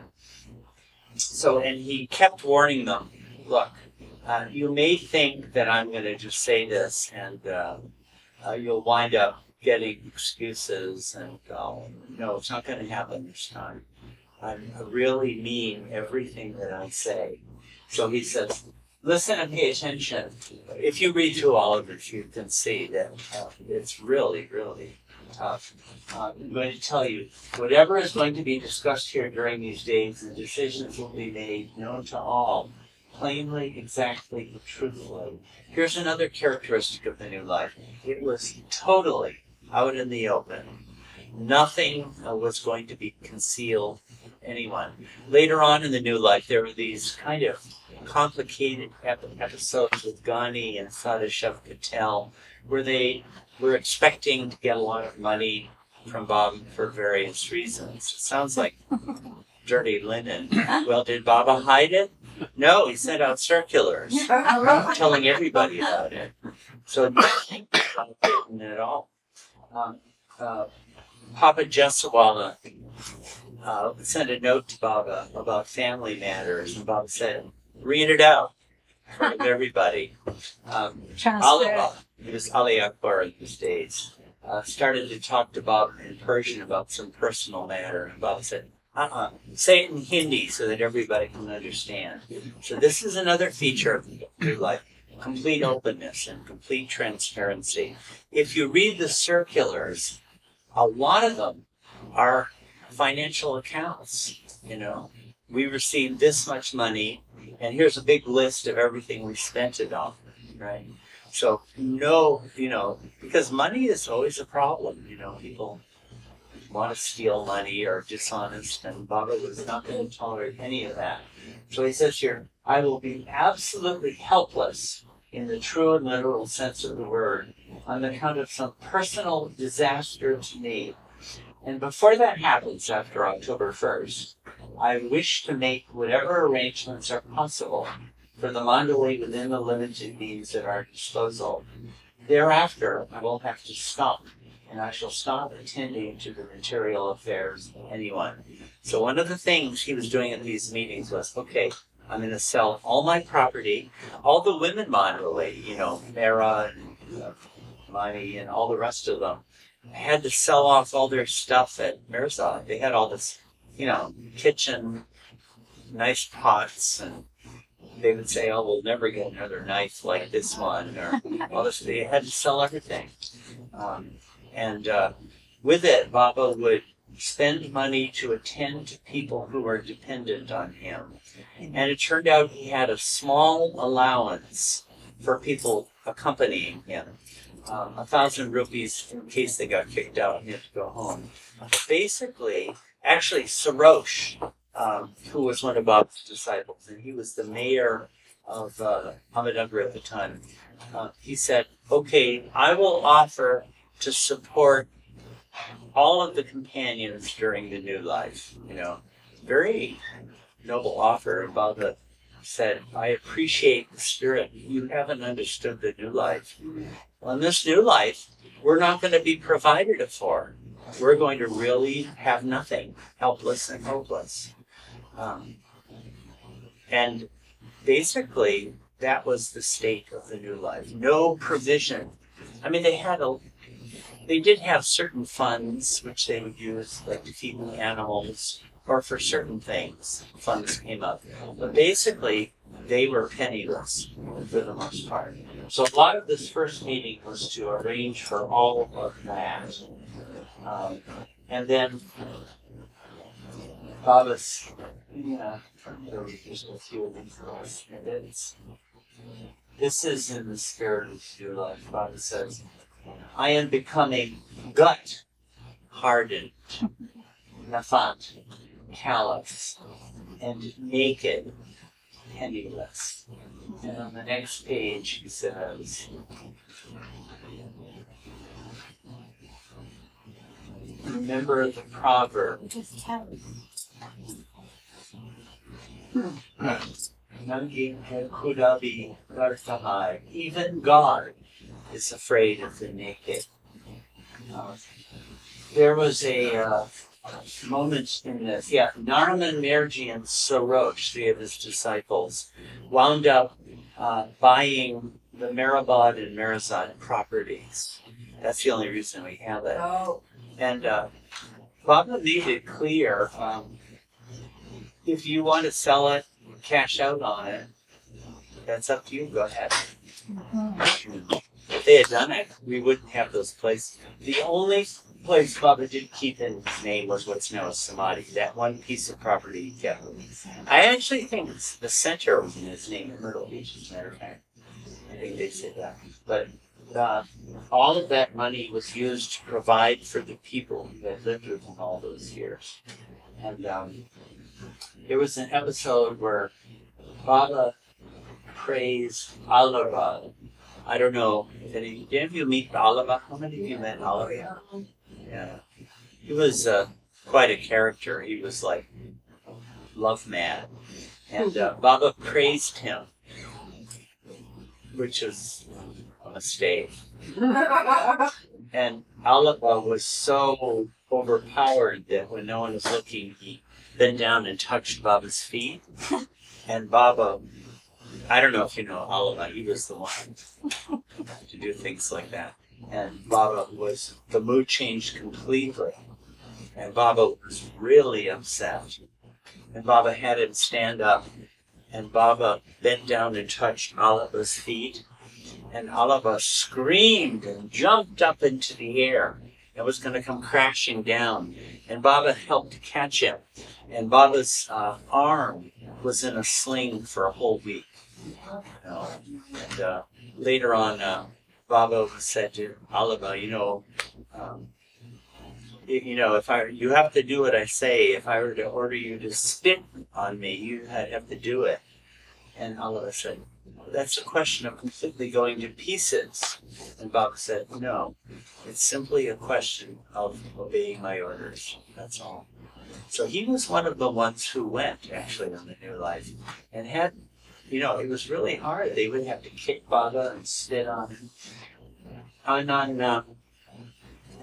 5 more minutes and we'll break. But Baba had a session with the women on the next day, the 16th. And it was up on the hill. The men and the women were totally separate. I don't think the men saw Mara for 40 years, some of them, until 1968 for the first time. And throughout the new life, they didn't see her either, even though they were on it. But Baba warned them that a complete change was happening, and most of them were going to be sent home. And Baba said, "I would like you will you accept whatever I ask for from you?" And did any of you know Khorshad, one of his disciples? she and Mara were the first two of that generation. And Khorshid said no. And all the other women are saying, no, say yes. What give Baba, he's asked you. And she said, I think you're going to send me away from you. She had an intuition of what was coming. And finally, she had a deep sense of compassion for Baba, or whatever you call it, and she said yes. And Baba was very pleased, and he did send her away. Baba wound up saying, there'll be only 4 women coming with me. And Mara was obviously going to be one, and Mani. And Meru was very young at the time, 23 or so. But she was Mara's niece and a big help to Mara. And everyone assumed the 4th would be Naja, Hindu's sister. But Baba wound up picking Goher. So there are all these dramatic stories about that. Goher was about to commit suicide. She was so desperate. She was totally surprised. But then they had more meetings on this. And Baba started to enunciate some of the conditions. Here's one list of them. And these conditions wound up playing a central role throughout the entire new life. So, not to touch any women not to touch men, not to touch money, not to have any connection with anyone. Like, you could, even with other companions, you can't be bound in a friendship. And like your family, well, goodbye to them. They're never going to see you again. Not to correspond, not to read newspapers. Can you imagine not to read newspapers? Like, you're walking down the street and you can't allow yourself to read a headline. To eat food only obtained by begging. Not to eat anything before it was brought to Baba, and he with his own hands had distributed it. To speak truth always. Not to hurt the feelings of others, even if insulted. To obey Baba's orders in every way. In case of disobedience, Baba should send away any offender, and his spiritual connection also will snap. So Baba then gave them the choice. There are 2 choices, yes or no. In other words, you can't sort of say, well, Baba, yes, but. No yes, buts. And Baba said, if you don't choose yes or no, your connection with me is broken forever. For the people who said no, they would remain in the old life. And Baba said their connection with Baba would always be there. He would have certain orders before he left. But they had to expect they would never see him again in their lives. And in the yes, these are the no wallas. The yes wallas would come with Baba and had to conform to all these conditions. And that's the very last thing. I'll just draw your attention to this document on August 31st. And I'm reading a little bit to give you the feeling and the spirit of it. It's quite detailed. The responsibility of deciding whether to accompany Baba or not does not rest with Baba, but wholly and solely with each and every person who receives this communication. Everyone receiving it must therefore make his decision and inform Baba of his decision with a clear and simple yes or no. Right? No bullshit.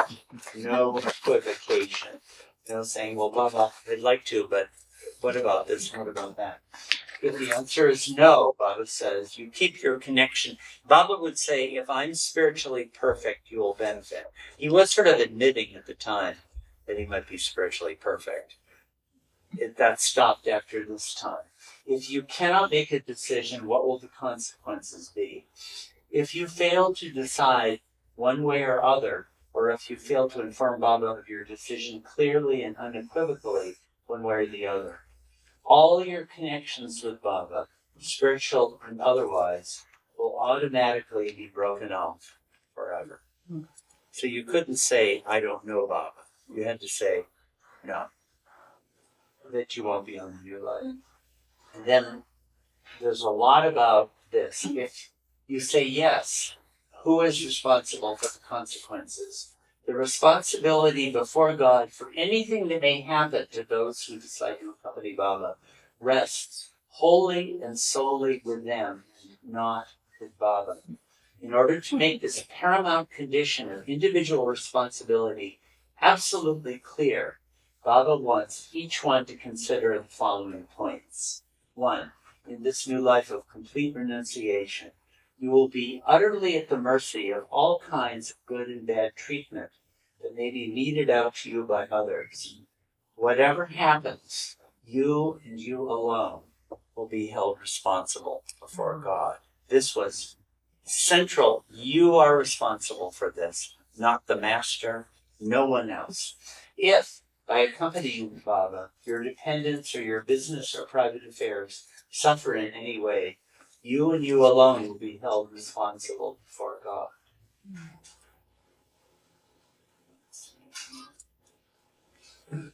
Considering this responsibility, you must take it for granted you will have no opportunities of keeping touch with your dependents and others by visits, letters, telegrams, etc. You have kids, right? I mean, you think about it. You have parents. What about if you have a husband, you have a wife?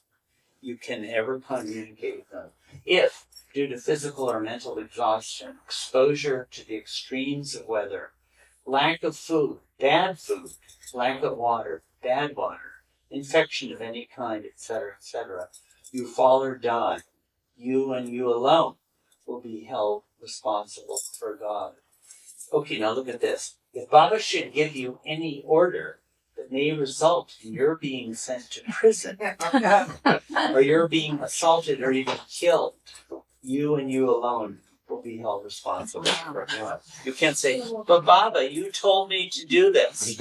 No, you are responsible for God. Okay, and it'd really be worth reading all of these, but let's not take the time. But Baba did say in this later on, you are bound to these conditions, but I'm not bound to anything. Actually, Baba did act as though he was bound to the conditions much afterwards. But then he said, there's one matter in which I do bind myself, and that is that you will get no spiritual or material benefit from this new life. He was committing himself to that. Yeah. So, man, this was a tough deal. Okay, well, let's break for lunch. Resume at 1:15. Yep.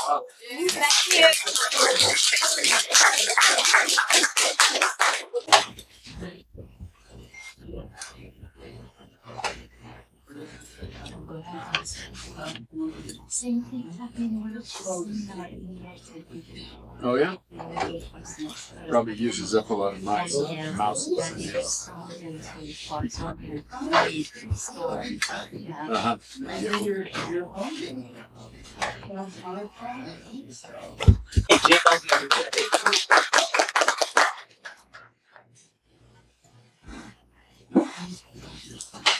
So, I want to remind you that Elaine and I are going to be doing a few songs, and Elaine prepared this. It's big. I don't know how to make it smaller, but anyway, we'll be showing the lyrics as we go for anyone who wants to read them and sing along. These are all New Life songs. Some of you may recall a number of years ago there was a play put on in Marana. There was actually 4 1-hour segments over a weekend, and a version of it was done here, I think. Yes. And so I think we sang a lot of these songs here. These are all very much on New Life theme. Gypsy, marching song for the Gypsy life. I am free. So anyone who would like, I encourage you to stay on. You may be able to join in on some of these. During these meetings at Maribad, somewhere we went before, I wanted to call attention to this. Dr. Ghani is there. Better put on my other glasses. I can't see these.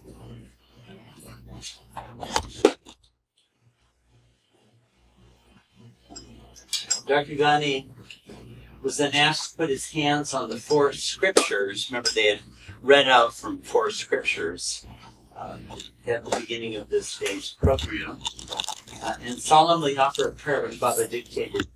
May God help Baba to definitely take the step which he is taking to give up everything, go away irrevocably, so that from October 16th, when he enters the new life, there will be no turning back. And this was the first time during their 28 years of association with him that the Mandali had ever heard Baba ask God for help. They were so shocked and confused that no one could utter amen. So this is a new Baba who's praying to God for help. So then I was reading some of these conditions. This is a big statement. This is like a 10, 12 page typed document was brought to this August 31st meeting with all these different conditions. I was reading some of them. You alone are responsible for God. You have to, and then Baba actually swore an oath. Now, throughout the new life, time and again, allusion is made by Baba to his oath. And I'm never quite sure. I suppose it's probably the oath is going to appear here a little later on. But the other possibility is on October 16th, when they started out from Ahmednagar, Baba had them all stop for a few minutes. And I think he bowed down and he said, "Do you know what I did just then?" And of course, no one did. Baba said, "I swore an oath, but what I said I can't tell you." So I'm never quite sure which of these oaths he keeps referring to. But this is another aspect of the new life. And I know it's a negative word I'll use here, but I don't mean it that way. There's a very much a legalistic aspect to it. You know, there would be principles written down that they had to swear to, and Baba would really hold them to the letter of the law. During one of these meetings, Baba said this, you know, Alaba had that freak out when it landed on Baba's arm, and Baba's arm was in a sling, right?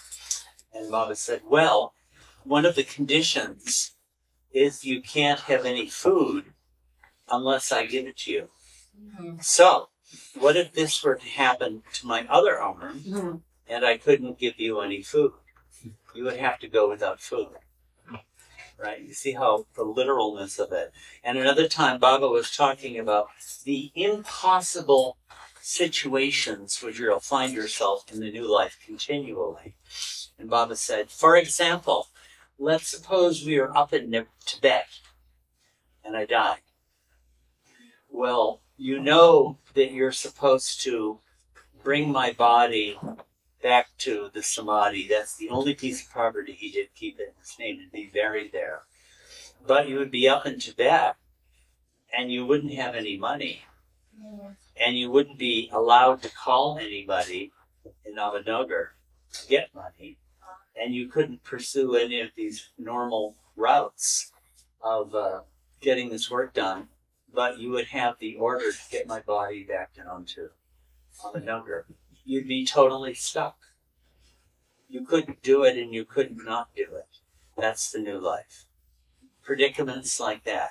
Impossible dilemmas. He warned them straight out, you know, that's what it's going to be like.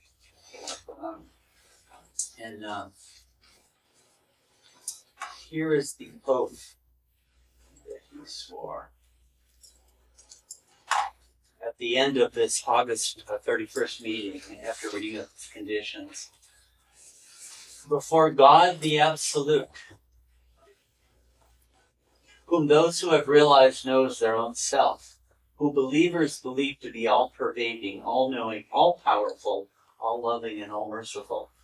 Before this infinite existence, Baba, on behalf of himself and his followers, asks forgiveness for all mental, physical, and moral weaknesses called sins.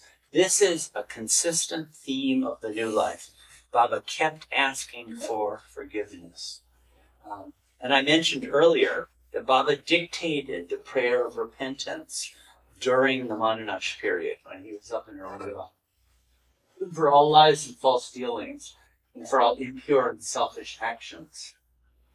Before this infinite God, who ever was, ever is, and ever will be, Baba decides today on the new life that he and those who accompany him will enter from October 16th, 1949, and lead until the very end, till the end. The new life will be based absolutely on all that has been dictated by Baba in the circular of conditions. I was just reading from that to you guys, right, where you and you alone will be responsible for God.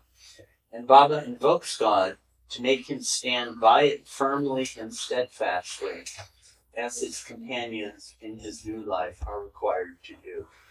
So I think, as the best I can tell, this is the oath that Baba kept alluding to over the next 2 years. And there were times where Baba would say, Baba himself is absolutely free from any and all conditions. He would say that. But in point of fact, he really did seem to hold himself bound by the conditions of the new life. And he, wanted people to remind him whenever he violated anything. So at this session, they all had to say yes or no. And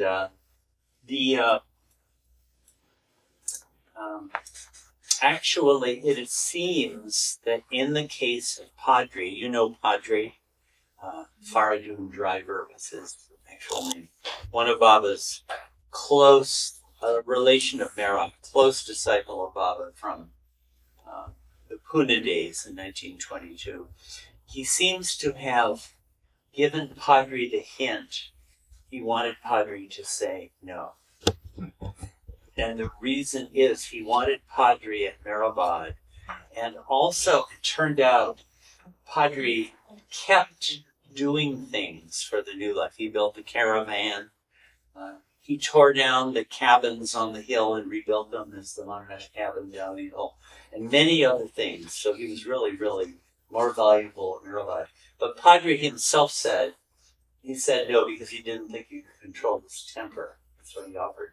And Baba also covertly gave word to Ghani that he wanted him to say yes.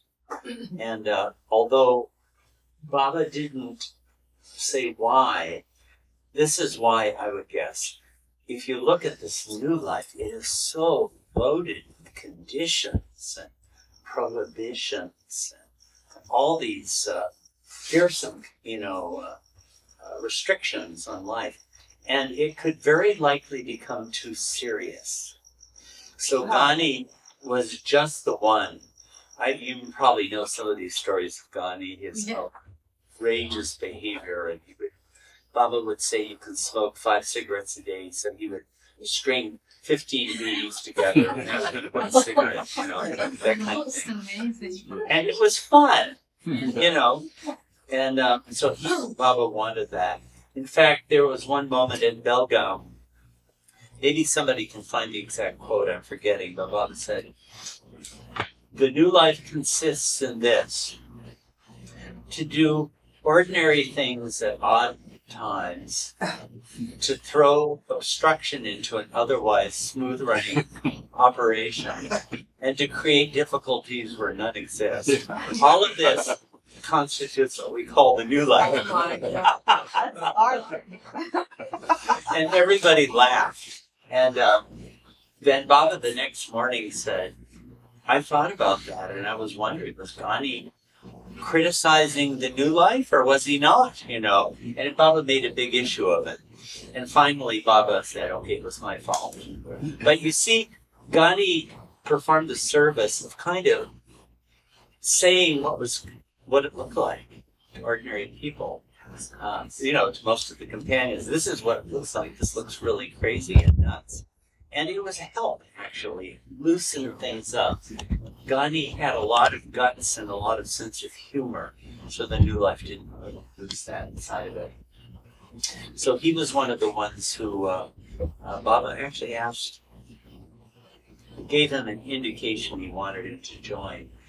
And then there were a bunch of others who said yes also. Yes, Wallace. I'm going to show you the list. In this book, Tales from the New Life, in the back matter, there's something, the New Life roster. You can see who went with Baba in it. Let's see. This is the glossary. And here it is. So the various ones said yes, and Baba then decided they shouldn't come, and one of them was Balna too. Some of you must have met Balna too. He was living in Marizad in the later years, but he was as thin as a reed. I think he had tuberculosis when he was like 22 or something. He had absolutely terrible health. And Baba finally said, stay at home and make a new life there. And it's kind of, Baba was just going to throw his life away and join the new life. But he obviously wasn't fit for it. So these are the ones who wound up going. Of course, Mera, Mani, Miru, and Goher. These are the 4 women on the new life.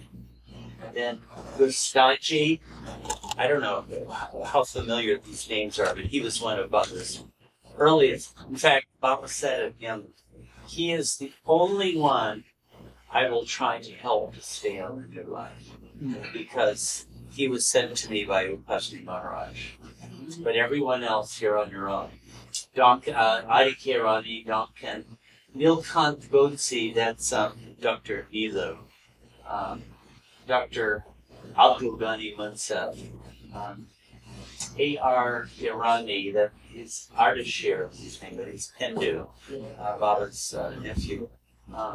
Sadashev Patel, and he's one of Baba's earliest disciples.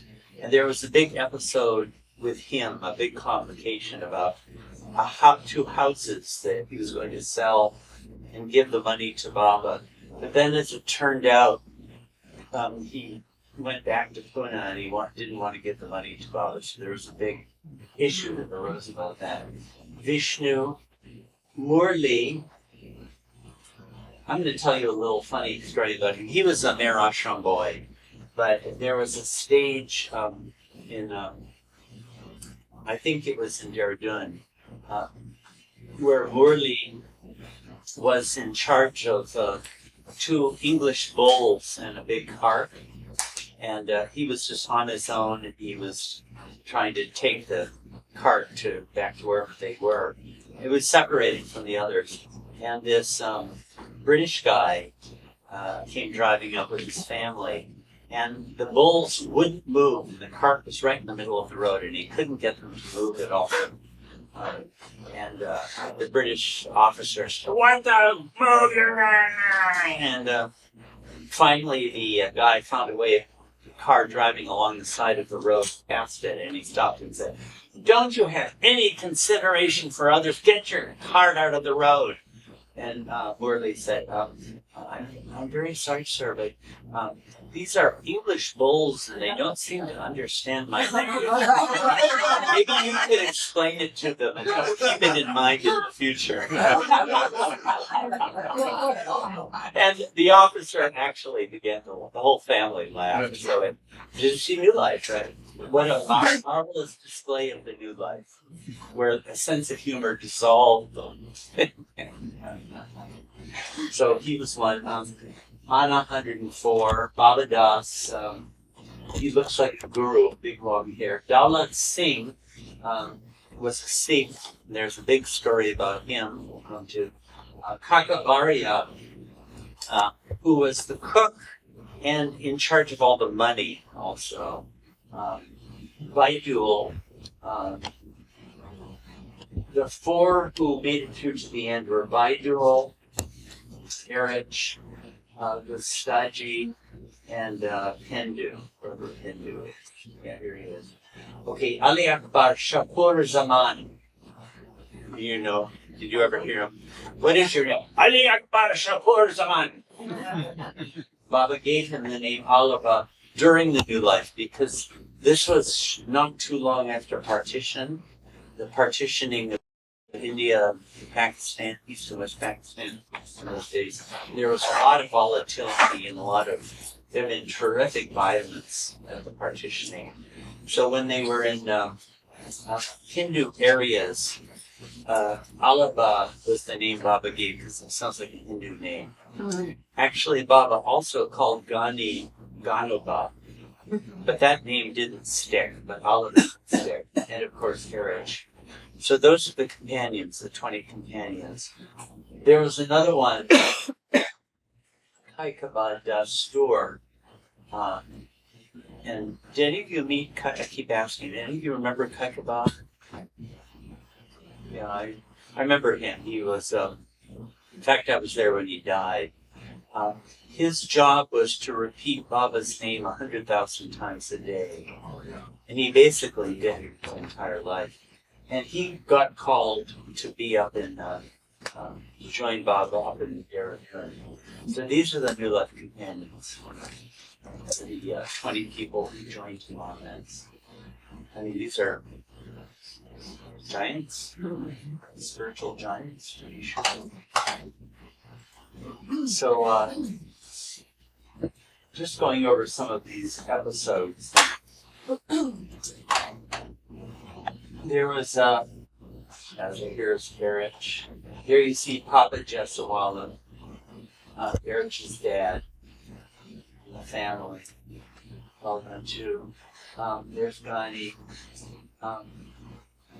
And when they were just about to take off, again, this trait of Baba's where everything was spelled out. This is what they were allowed to take, and I'll just read some items to get an idea about how detailed Baba was. 2 cotton kafnis, which is the long robe, 1 white and 1 blue. Even the colors are fixed. 1 brown woolen kafni, 1 blanket, 1 woolen suit, 2 shirts, 1 woolen, 1 cotton, 1 cotton suit, 2 pajamas, 2 cotton t-shirts, 3 pairs of socks, 4 handkerchiefs,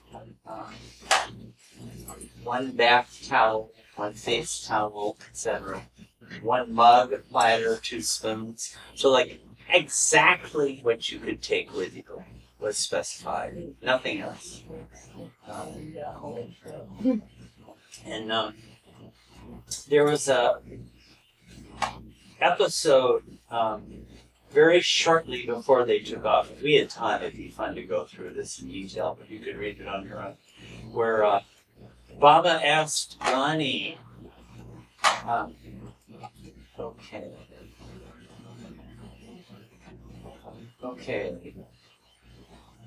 Gandhi wrote a ghazal in Urdu full of complaints entitled Jeremiah to Saki. Do you know what a Jeremiah is? It's a wailing complaint named after the prophet Jeremiah, how I guess used to rail about the evils of humanity, and read it out to him with his characteristic passion. And so here it is, and it's really, really fun. And it's really, Gandhi had this talent for, I don't know if you'd say, criticizing Baba, but it's not exactly that, but poking Baba. But his way was so funny, and it always had enough truth in it, where Baba would like to listen to it. So that's what he's doing, and he's talking about how tonight the members of the tavern are meeting in the session. The tavern in Sufi literature. Tonight the master of the tavern is raising it. Tonight, if permitted, I wish to unburden my heart. That's a lot. Hereafter, the love, is this the right? Yeah. The love, the lover, in this divine night will only be a dream. And he's saying, Baba's dissolving everything. He's closing down the tavern. He's, there's no more places, there's no more master-disciple relationship. Oh, Saki, where is that promised brood shatters the most inveterate ego? Oh, promise breaker. Excuse my impertinence tonight. So the whole thing he's saying, you broke all your promises. When we first met you, it was a maddening intoxication you gave us. It was so alluring. You gave us all these promises, all these horizons open before us. We were right at the threshold of life. You were completely irresistible. But then you put it off and made excuses and, shuffled us off one way or another. But then we wanted to go back to the world, but we couldn't anymore. And we sort of missed our time and lost all interest in it. You promise breaker, where, he's going on like this. It's really fun. It'd be fun to read the whole thing, but let's see. Advent of Saki. Yeah, Saki, do you recall tonight the plethora of promises? These, the uninvited gestures of kindness and favors, shattered our reasoning and vanquished our resistance. We were caught on the threshold of our lives. Your advent confronted us with a new world altogether. You see, it's actually full of praise for Baba. He's really saying to Baba, the divinity that Baba showed. But then he's saying, let's see. You remember the opening session of the tavern in Manzilini, when the mysteries of the tavern began to leak out, making all concerned and feel dazed and intoxicated. All these disclosures regarding the circle and its members. Back in the 1920s, Baba kept saying, I've got a circle, Some of you are in, some of you are not. But I can't tell. All this, so everybody, circle, who's in the circle? All this is going on. Baba played the game of the Westerners too when they showed up. By that time, the Indians all knew better. Making all concerned feel dazed and intoxicated. Okay, the next one. Saki, do you remember the postponement of your promises to June and September? Right. I'm going to break my silence on June, and then June comes. No, I'm going to break it in September. And all this, how Baba would play this game. We often recall such incidents for amusement. You began to evolve subterfuges and excuses. There is no one to beat you at this game. I love this line. When the stock of the name of God began to have a cold reception in the market of love, you at once warmed us up by dangling Maya in one form or another before our eyes. Can't you imagine? Baba said, I was bringing them at, next Saturday, let's have a good meal. Or let's go do an outing here or there. So, and by this time, the Mandali were totally him, but only Gandhi would have the guts to say it. So he goes on like this for a couple of pages. But then, and Baba enjoyed it a great deal. But then Baba turned to Kakset, and here he is. one of the old Mansali Muslim, and he said, Kakseb, write a reply to Ghani as if you were me. And Kakseb tears Ghani to pieces, you know. You hypocrite, you know. Look at all the lousy things that you did, and look at how Baba saved you. So the whole thing is really, really fun. So this is right on the eve of the new life, you know. And once again, you see Baba freeing it up, you know, from this from what it could be too rigid, it could be too legalistic, it could be too serious. Just kind of setting them free on that. Okay, so the new life begins. Now let's see. We'll have to just focus on a few things here. Any of you have any questions or things you want to bring up? You know, go ahead. Ward, Yeah. I'm sorry that I didn't catch your morning session, so you may have covered some of this, but for a kind of overview, my general understanding, and this is not real specific, is this. Baba set out with 20 people. And then in another phase, as you said, there were ultimately he and 4 disciples. By the end. I thought even that he said, everyone tried, no one succeeded, now I'll just have to do it myself. Yeah, we were talking about that this morning. Yeah, okay, yeah. I don't know if he exactly said that. I mean, I'm paraphrasing, but yeah. But that is very much the impression that I have had. Yeah. We were talking about that this morning. It seems that in the second year, they were servant companions by that time. All the plans had been dissolved. And Baba started doing things that really only he could have done. You know, like the 100-day seclusion and Manonash. Yeah, and then finally it culminated in Manonash and then the different forms of life, fiery free life and so forth. Yeah. So, I mean, who else could have done that? So it does appear that Baba... and then when he came out of it, basically he wrote God Speaks. Right. Yeah. He declared his avatarhood. Yeah. 54, and the next year he wrote God Speaks. So, yeah, we were going about this morning where it looks like he went through like being a seeker, trying to get others to lead the new life with him. And Baba said they did their very best, but nobody could really do it as he wanted. In fact, in April of 1950,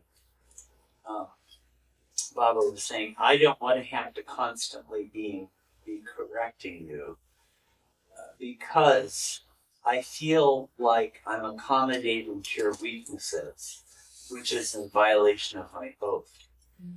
So I don't want to have to do that anymore. But I can't expel you when you commit weaknesses because I haven't overcome my weaknesses either. Baba said, I feel that I've overcome 60% of my old life Meher Baba weaknesses, but 40% are still left. That's what he said. Yeah. Pretty good. One other question, Ward.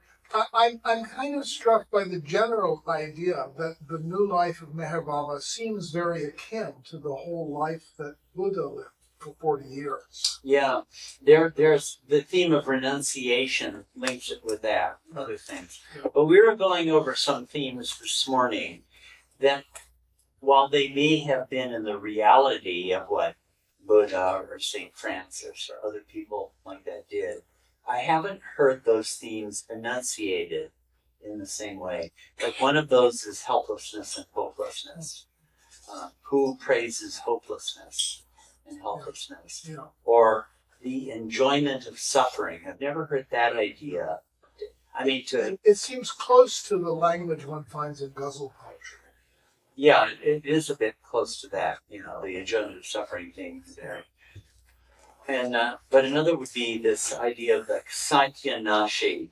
And Baba kept saying, you know, we brought this up this morning, where others suggested like fanao as a term, and a whole variety of other terms like that.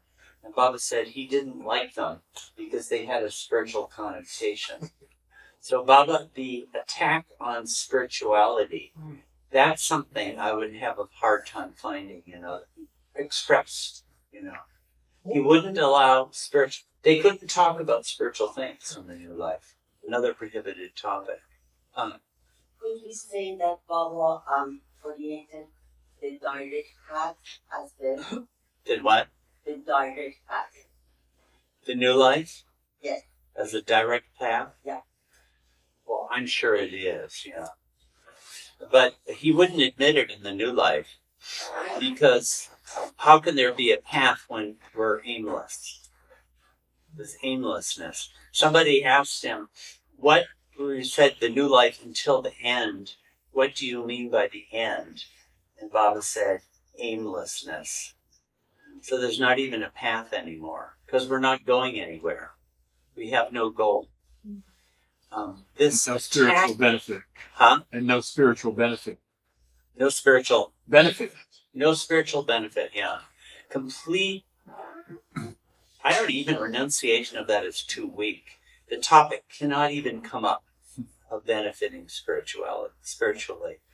Again, I have a hard time finding the actual enunciation of those ideas elsewhere. Sure. Now, they may have actually been there, but bringing that right into the foreground. Yeah. And, someone might say, well, why the heck are you going on this new life? And the answer would be, for no reason. Baba said, I'm going to see who is willing to die for no reason by joining me on this new life. I don't know, maybe this could be a new style advertising. Buy this product and you will be totally annihilated, lose everything, and not benefit in any way whatsoever. Seems like he's really gone down the hill from the Hollywood days, Yeah, I somehow think if he had been doing this in Hollywood, they might have terminated some of the receptions. Yeah. So, great episodes. You've heard the episode about the yogi who came for God realization on the very eve of new life. You know that story. And he wanted God realization, and Baba said, stay here for 1 week, and I'll give it to you. So all the Mandali were working like dogs to sell all the property off and deal with all the complications. And so they'd all put him on a long sleep. And at 4 a.m, the yogi would get up and go, Om, and, waking them all up. So Ramju, these Mandali were not sheep, they really weren't. So finally Ramju got so irritated, when he was in home, he would go, Marlo. What that means is, shout at the top of your voice. Why don't you? Shout at the top of your voice. And the yogi, what's this? Om Marbom. And the yogi got so infuriated, he just got up and went, this is how they have no manners, they have no respect for my yogic practices, I'm going. So he left. So that morning, Baba came in and said, bring me that yogi, I'm going to give him God realization. And everybody was silent. And finally Pendu said, well, this happened. And Baba got furious at Ramju. Don't you have any manners? Don't you have any respect? And kicked him out. And finally Baba called him back and said, well, if he couldn't put up with your Margot, he wasn't fit for God. So there are all these delightful episodes that kept coming up. That's one thing about the new life. Every other day there was some memorable thing that happened one way or another. So they took off and began walking, and so we'll just jump over a lot of that. If you drive from Ahmednagar to Pune, you'd go through some of the towns they stopped in. Supa, Shirur, here's one of the places where they stopped. Let's see, there's some good statements about it. If I can quickly find them. Yeah, we are on an equal footing now in the new life. For us henceforth, there is no spirituality, no master, no disciple, no miracles, no key turning business. You know, when they're searching for musts, right? Baba would sometimes say, when I turn did they try to get a must to come and join Baba? Well, I mean, these musts are giants. It's not like you can just go and tell them to come with you. It'd be like, I don't know, to compare a completely different field. Go up to the governor of California and say, hey, would you come down with me to Maribold? We have something to say to you. Well, you won't even get to see him, you know. And these musts are much greater than the governor of California. But they would feel that Baba would turn the key and the must would, they really felt that, they experienced that. But Baba said there's no more of that going on. No hopes, no thoughts of benefit or privation. Look upon Baba as a friend who will help advise you until the end of December. Now, this was the first part of the new life from October 16th until December 31st. Was a training period, Baba said. And he would help train them and get them ready. But the new life would begin in real earnest on January 1st, 1950. So he was going to make certain allowances for the first 3 months, 2.5 months. By word and deed, you should all, in faith, avoid sincerely and seriously giving the impression that Baba is God, Master, Sadguru, or the Avatar. I will be the Master in one respect only, in demanding implicit obedience. So now, if we look about what the new life will be now, I brought this up this morning, but no master, no disciple seems to be one of the themes of the new life. But there was this total implicit obedience. So I wonder how that will play out in the future when you have people, you know, when on a day like this, the parking lot is all full of caravans with your bullets eating on the grass. Yeah. How will we deal with this aspect, the master side of it, and complete obedience? I don't have an answer, but you know, when the new life starts to get practiced by people, which I'm sure it will be, in all other respects, treat Baba as a friend. You should be quite free in your behavior toward me, but the treatment should not smack of rudeness or impudence. Barring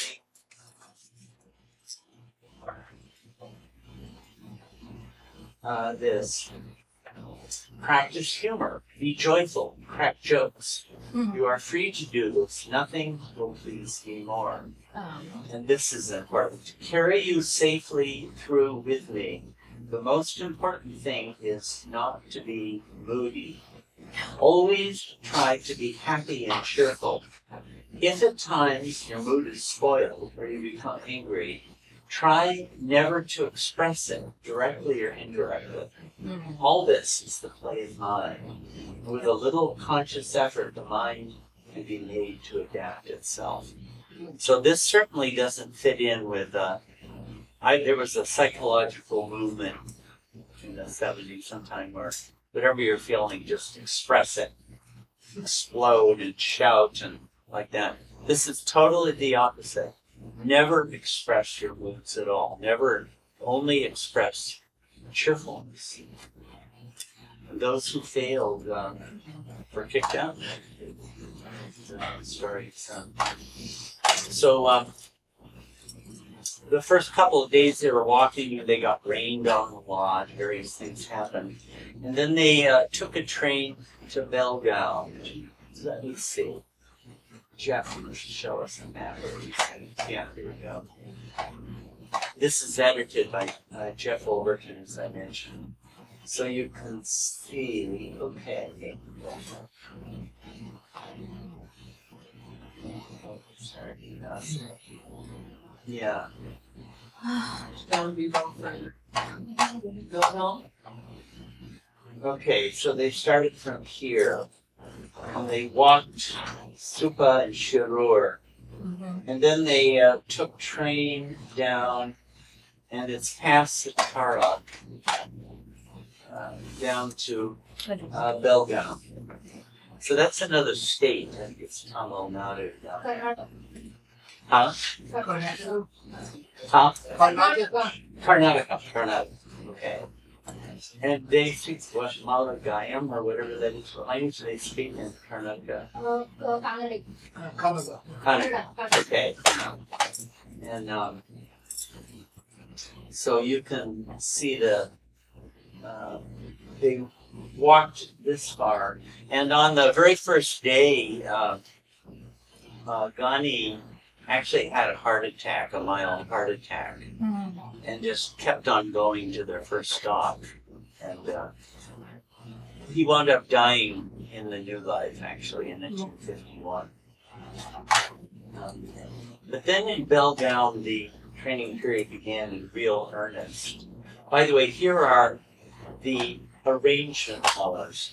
Remember on that meeting on August 31st, you had to say yes or no. But there were 5 who were arrangement wallets who had to do, like keep track of certain financial accounts or other things like this. So these are Naramanda Chanji, Sarosh Rani. He was the mayor of Ahmednagar at the time. By the way, when Baba came to America in 1952 and had the accident in Prague, Sarosh was actually on that trip. And Merji, some of you may have met Merji. Any of you meet these guys? I met Sarosh, he died a few months later. Jal Karawala and Ramju Abdullah. Jal died in 1953 or so, and Ramju in 1967. So these were, significant players with ongoing connection in the life. Years. But to Belgaum, this was a real training period. I'll kind of jump over a lot of it, but they really started working. Also, these were kind of newly purchased constructions and very, very leaky.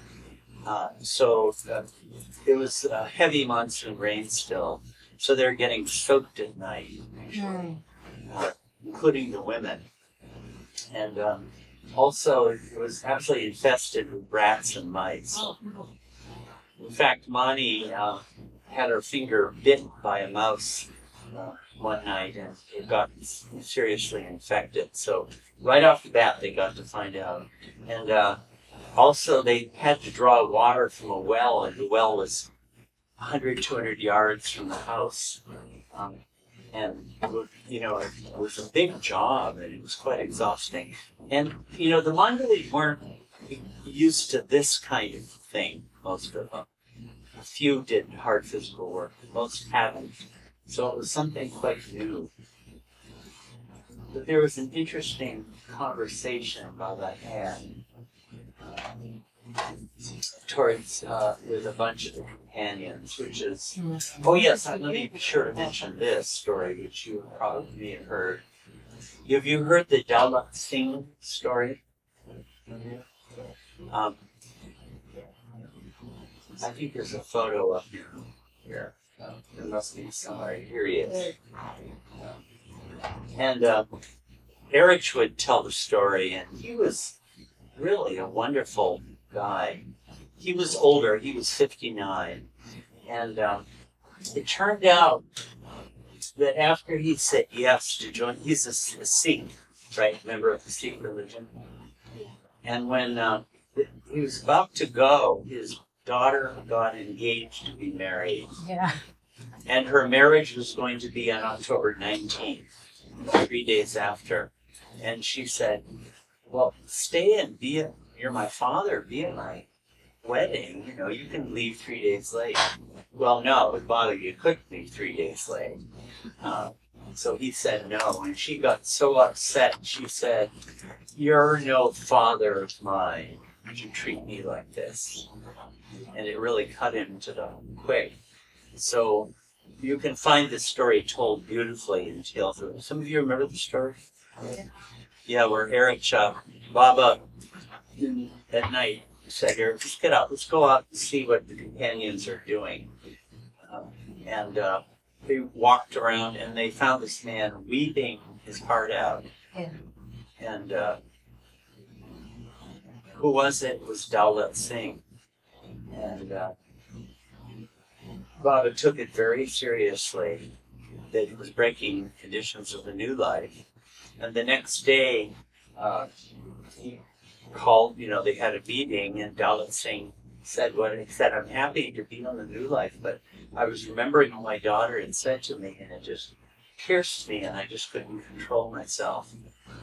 And Baba said, "You have to leave the new life now." I mean, it's really, the new life was very ruthless in a way, and you have to go back home and live the new life there. So he did, he left. And here's the sequel to it, that 9 months later, Baba said, live the new life at home. And that would include a month a year to go out begging for food. And he was a, highly respectable doctor with a big reputation in town, right? So 9 months later, they were in Satara, and Baba happened to see some man down the street and said, "Eric, go find out who that is." Eric went, and it was Daulat Singh, who was a beggar, begging for his food. And Daulat said, "Oh, can I beg from Baba?" Right? And actually, Baba told him to beg. So why couldn't he beg for Baba? So Eric said, "I'll find out." And Baba said, "Bring him." And it turned out that after he went home, his daughter turned out to be very, very sick. And he was a doctor, and she would have died. And his returning saved her life, as a matter of fact. But then when he was back at home in Hyderabad, where they lived then, he would go out begging. And it was such a disgrace to the family. They were so furious that they kicked him out. So he had been kicked out of the house and had gone to Satara to beg for his food. Can you imagine that? I mean, talk about utter ruination. Got kicked out of Baba's company, and his own family rejected him. So Baba was very touched and very pleased, and he said, "Okay, go back to your family. You don't need to beg anymore. Live a normal life, and someday I'll visit you at home." So this is one of the very touching episodes, and it kind of shows the strictness to which Baba held them in the course of his new life. Actually, in 1951, when Baba inaugurated Manonash, he opened up the opportunity for people to join him in Manonash. And Daulat Singh offered, and actually Baba took him. The whole first part of Manonash, he accompanied. He got sick and had to go home, but he was there. Ward, Yeah. could I take a couple of minutes Sure. to add a little story on Yes, please. this? We were there in, I think it was the early 90s, and we're going on the bus every day to Merzad, of course, or when it was open, to hear Erich and sit with the women and so on. And the nephew of Daulat Singh was staying at the old Pilgrim Center at the same time we were. His last name was Chaudhry. He was a pharmacist who later came to this country. And when Bao would come to LA, he would go visit him in Orange County or someplace. What's his name? Chaudhry was his last name. I don't remember his first name. But anyway, he was the nephew, he said, of Daulat Singh. And he had bought a new movie camera, the film, and so he brought it to Erich's talk. And Erich went through the morning, and we broke for lunch. And Erich didn't get into that story. I kept thinking he might, because we had heard it before, the Daulat Singh story, given that his nephew was there. Yeah. And then after lunch, we reconvened with Erich, and I said, Erich, fellow there, that's Dalat Singh's nephew. So he probably would love to hear that story. And Eric said, oh, such a wonderful story. And he starts telling it. And by the end of it, he has tears. You know, very seldom did you see Eric weep, but he was weeping when he was describing the reunion with Bob and Dr. Dalit Singh. Yeah. But where was the nephew? He wasn't there. And I sort of stopped Eric and said, "Are you sure you want to tell this right now? I mean, his nephew is here. He'll be back. I think he'll be coming back." And he said, "Well, it wasn't meant to be." And he told the whole story. And so we got back on the bus to go back. And Chaudhry sits next to me. He comes onto the bus. And I said, "You know, Eric told your uncle the story, and you missed it." And he wailed into me and lambasted me for bringing it up to Eric. And, you know, he said, "How could you do that?" You know, so he was very angry at me for having inspired Eric to tell the story. Anyway, because he was filming on Mayor's porch with women. And during the time Eric was telling the story. Anyway, just a little irony there. But an interesting connection to me in a way. So he didn't get to film. He didn't hear the story. He didn't film him. Yeah. I'm sure he went back another time. He probably did, but on that occasion. Did he live up in Seattle or something? Yeah, he had lived in Africa. I know that, and then he went to London and then to Orange County, and that's the last I heard of it. I heard somebody say that when Bao came to L.A., he would often say, "I want to go visit him," because he wouldn't come to the center here, I don't believe. If he did, it wasn't much. He was kind of a little bit of aloof, and anyway, not communal. Eric seemed to have a real soft spot for Dalit Singh. Yeah. And I get the feeling that Baba did too, actually. Right before, in the meetings in August in 1950, they were taking a little break, and Dalit Singh was sitting next to Ghani, and Ghani was smoking a cigarette. And Baba came by, and he took the cigarette out of Ghani's mouth and put it into Dalit Singh's. And this is, against the religion of Sikhs. And Dalit Singh immediately began smoking it. And Baba took it and gave it back to Ghani and said, "You passed the test." Instantaneous things like that, So he was a great man. I'm sure some of these people are going to have a big role in the future of humanity, and you don't play a role like this. So this is a very interesting discussion Baba had. This is all in Belgaum, where all this training went on. Hard work, learning how to cook for large crowds of people with whatever food they could get. So there was an interesting conversation here. Finding Baba in a communicative mood, Eric, Adi, Nilu, and Ghani tried to persuade him to expound more on the new life. One of them asked, "Our will is to fulfill the new life conditions, and no one can deny this. But we would like to be enlightened on the meaning of 100% fulfillment in your eyes." At other times, when asked this, Baba said, "If you can obey me 100%, then I will become your slave and you will become my master." In other words, it's impossible. Here's what he said. There are 4 chief points or conditions to be followed. Not to touch money, not to touch women, to carry out all my orders, good, bad, and usual, instantaneously without the least hesitation, and to remain cheerful under the most trying circumstances. The first 2, he says, are no problem because I'll always be with you here. The other 2 conditions of carrying out orders immediately and of keeping happy in the most exacting situations are truly important from the viewpoint of the new life. If you follow these conditions 100%, then no power, not even God, can make you leave me.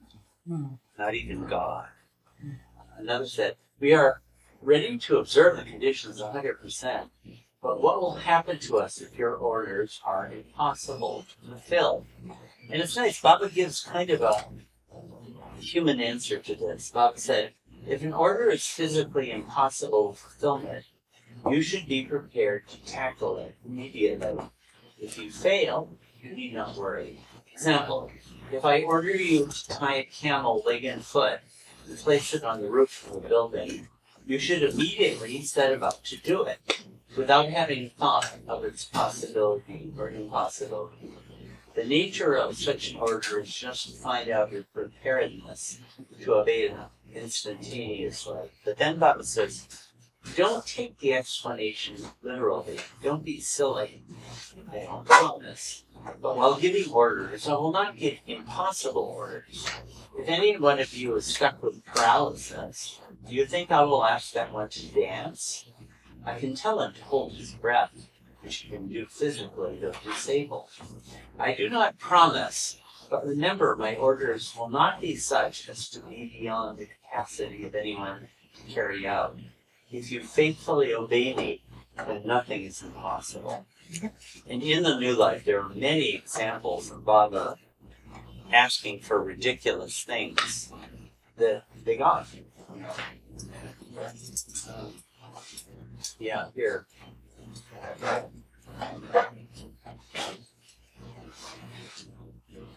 If we carry out orders 100%, then there is no question of anyone being sent away. You see, they were really afraid that Baba was going to send them away. And that, in fact, happened. My dear friends, if you succeed 100% in carrying out my orders as I wish them to be carried out, you will be my master and I shall be your slave. Banish the thought that I would like to send anyone away, though I have complete freedom in that respect. And then Baba talks about, well, what if somebody is sick? And Baba said, well, we would, make try to help the person get well. If the person got some condition where, they're long-term going to be incapacitated, we would make suitable arrangements for that person and then go on. Right? So it's being kind of practical about a lot of these things.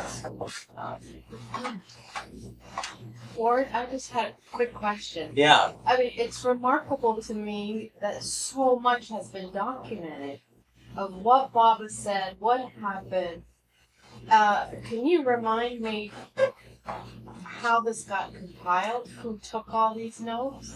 Well, during this period, Dr. Ghani was the diarist, and almost all of this is from him. I can show you, I have Dr. Ghani's diary, actually a scan of it, and I've edited the whole thing. So a lot of this is right from his diary. So during this early period, we get a lot of this kind of thing. But from May 1st, 1950, but at that time, Nilu was doing the diary, but Baba canceled the diary. So we don't get as much of this after that. It's much thinner. If you look at Bao's book, it's like 2/3 of it is the first 10 months. And then there's less. I don't know why Baba canceled the diary.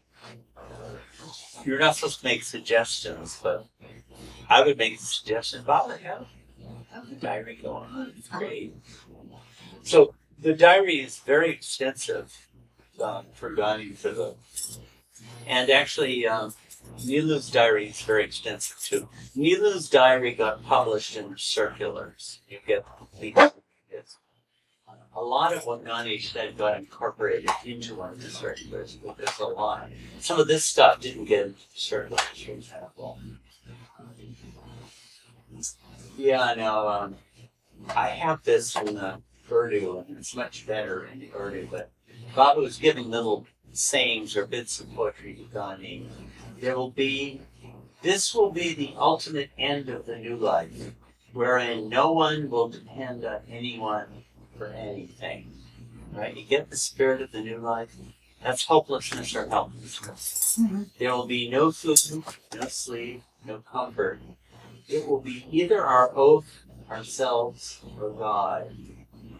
Those stone in the liver. I don't know. And this is, I think, a saying. Is this a saying in Hindi? Stone in the liver. Anyway, I think it's a Urdu expression for like just pain and suffering. There will be wine between the lips. Isn't that a great couplet? The stone in the liver, there will be wine between the lips. There'll be the sweetness of love in it. And Abdul Ghani will turn into Sakaram, a friend of Ram. We don't get this as they would, but you know, a Muslim is not going to turn into a friend of Ram. So this is a complete paradox. Yeah. You know, in Farsi, we have something similar to the suffering in the liver. When we're just fed up and it's something that's really bothering us, we say, Jigara Mitcho. Jigar means liver. Okay. Jigara Mitcho. It's been like demolished or just massacred. Right? Am I? A lot. I bet this is related to that because this sounds very Islamic. It's Urdu, you know, it's not Persian, but yeah. She does. Yeah.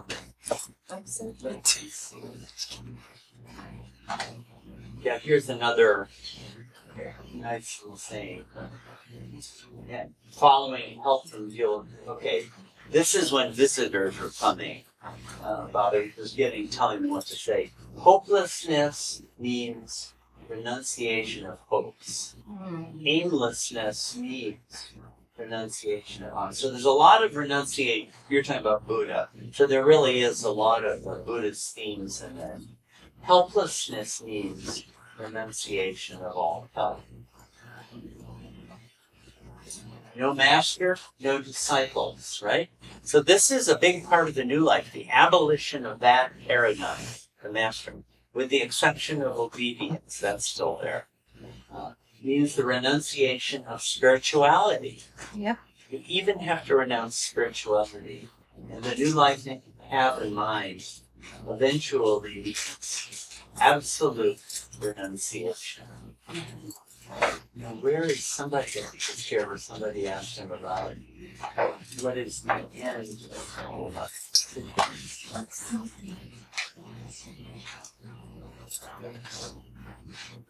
Okay, I'll read this. It's really nice in Urdu. I don't read Urdu, but when I go through it slowly enough, I can hustle it out. We don't bother in the least with what others think of us.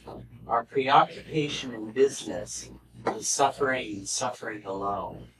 It is Allah for the Muslims and Ram for the Hindus. Night is the same as day, and morning the same as evening.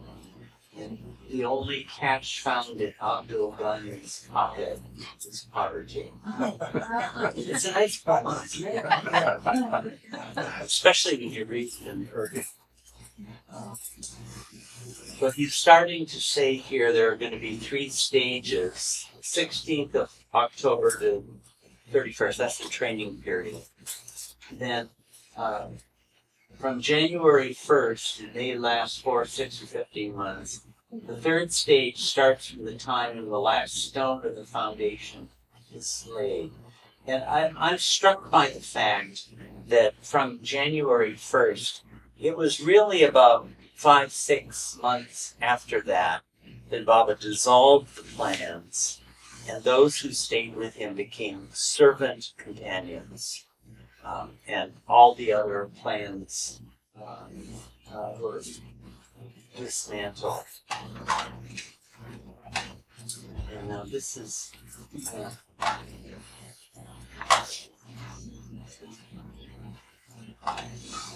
no, I wanted to read something else. Where is it?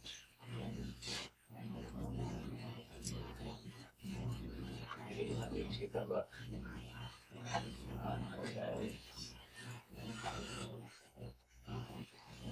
Anyway, I can't quite remember where it is, but some nifty things are given here. So, after this training period, this was this property, this house, was found through Vishnu. And I think it was put in Mara's name of all things. But in November 12th, they left, they packed up everything and went up to Benares. And this shows that trail. So here's Belgaum, right? Here's Hyderabad. It's sort of central. This makes it look more east. It wasn't Andhra Pradesh then. Now it's in a different state, Telangana and Ghana. So they took the train this way through Pune, through Bombay, up to Benares. So it was quite a long trip. So the whole next phase of the new life happened in North India up until June of 1950. So they were in Benares and Sarnath for about a month. And then they started the gypsy life, traveling by caravan. They took train for parts of it, up past Delhi to Dehradun. It looks here like it's right in the mountains, but actually Dehradun is not. And Haridwar. Have you heard of Rishikesh? Yes. It's very famous as a place of ashrams. So Haridwar is just like about 5 or 10 miles from Rishikesh. Have you been there? I have, yeah.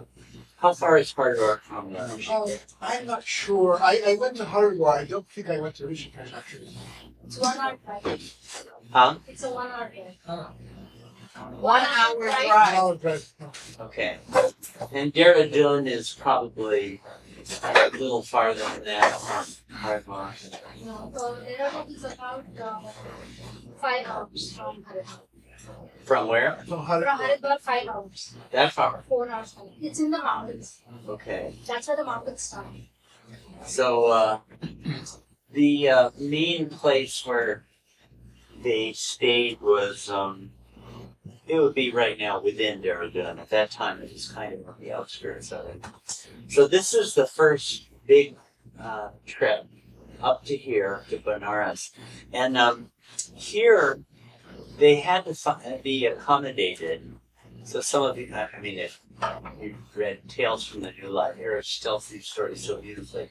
But Baba had, when they were in Belgaum, in the training period, Baba sent Sadashiv Patel, I mentioned his name, he's one of the old disciples from early Pune period, plus Baba Das, up to Benares to find accommodation for a party of 20 and also someone who would feed them. So can you imagine having to ask for that?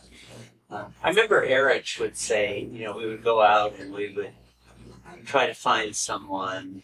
I vividly remember him saying this, and with another module, wasn't in this episode, others like it.